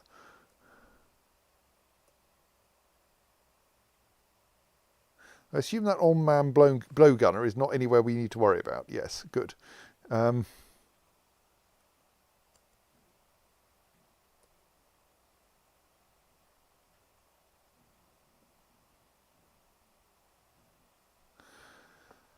So, like, this horse and camel are now marked as merchants, but it's unclear whether anything will happen with them.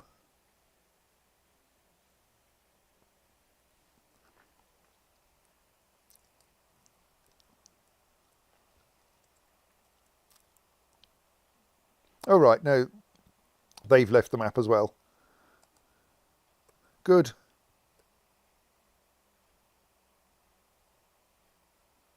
Oh no, the camel has left the map. The horse has turned friendly. In the same way that that rooster that kept getting itself caught in our cage traps was friendly. So we'll probably find that horse in a cage in a little while. Right, and we're currently loading, or finished loading, that bolt thrower. Yes, so our siege operators have made it up here and positioned themselves next to the bolt throwers, but unfortunately they don't get a chance to use them.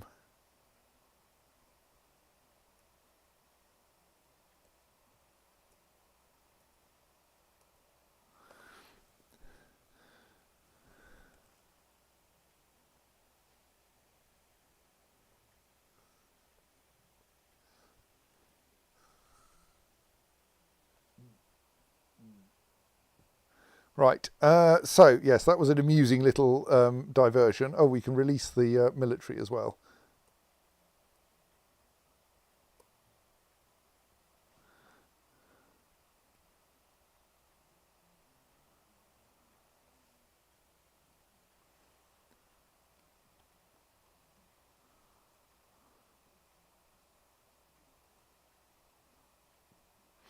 So yes, our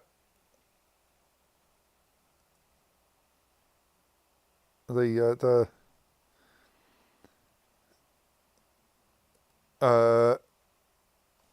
what's they called, merchants turned up and then got immediately, well, the merchant got killed, and so the caravan abandoned its goods and went home. We should pull that lever at least once, and indeed pull the turn off the drain now lever.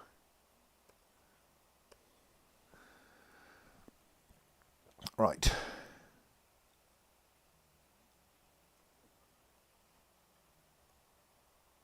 So, is our manager managing now? I mean, I changed managers to one who wasn't depressed, I think.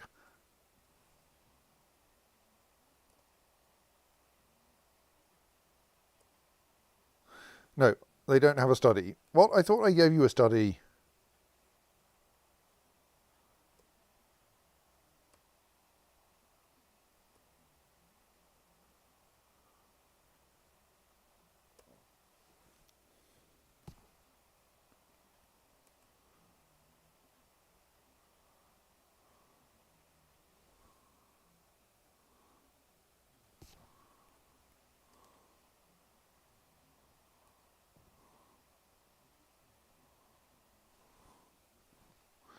Now our manager's asleep. That's fine. Sleep is good. Maybe I should do some of that.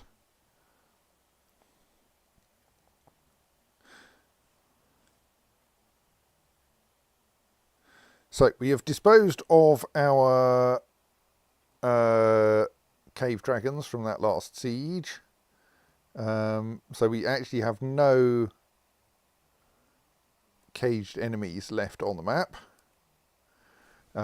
We have, the last siege was reasonably successful from our point of view. Oh, we should remove the bit of floor that the previous siege left behind, shouldn't we?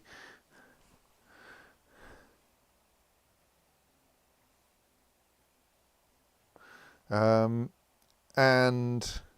yes, that most recent siege turned out to be a lot less painful than we thought, mostly because they sent like 10 goblins and 3 cave dragons, which is not a scary quantity.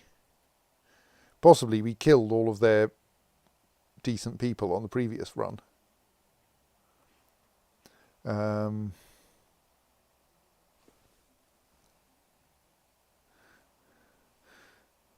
it looks like we may now finally be managing to install, to actually put crossbow bolts into the bolt stockpiles, but we're being slightly limited by the rate at which we can, at which we construct bins for storing things in, because our manager is, well, our current manager's asleep, which is not that bigger problem, but it will slow things down until they get out of bed.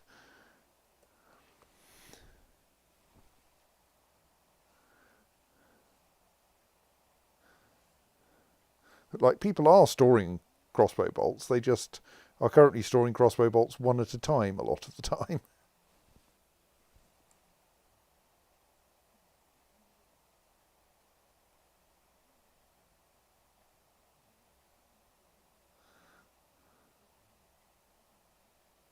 I mean, they stored quite a few crossbow bolts one at a time in here.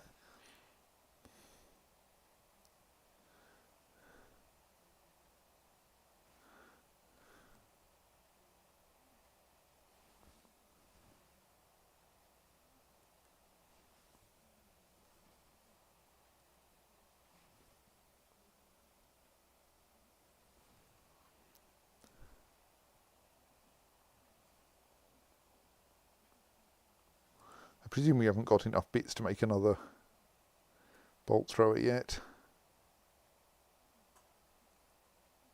No. Our bin supply is still too low. Right, it is 20 past midnight and things are kind of calm here. The dwarves are like actually getting on with stuff. Oh, that's where all our bins are going. They're being filled with copper bars.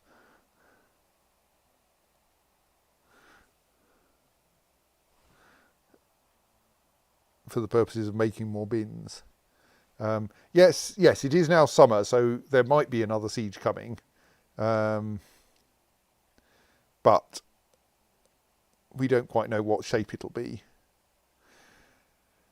But let's not hang around and wait for it. Everything is reasonably sensible, and let's let it carry on being sensible, apart from the fact that dwarves are now wandering around hauling single items of ammunition. So yes, I think we should say good night now,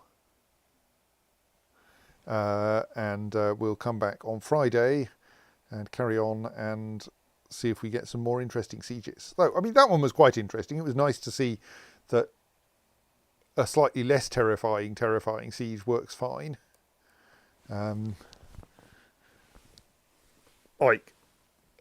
The major problem was that demon leading the siege, because they did manage to kill a couple of people. I don't think the goblins managed to kill anyone. So yes, we will come back and see how this goes next time. Until then, good night.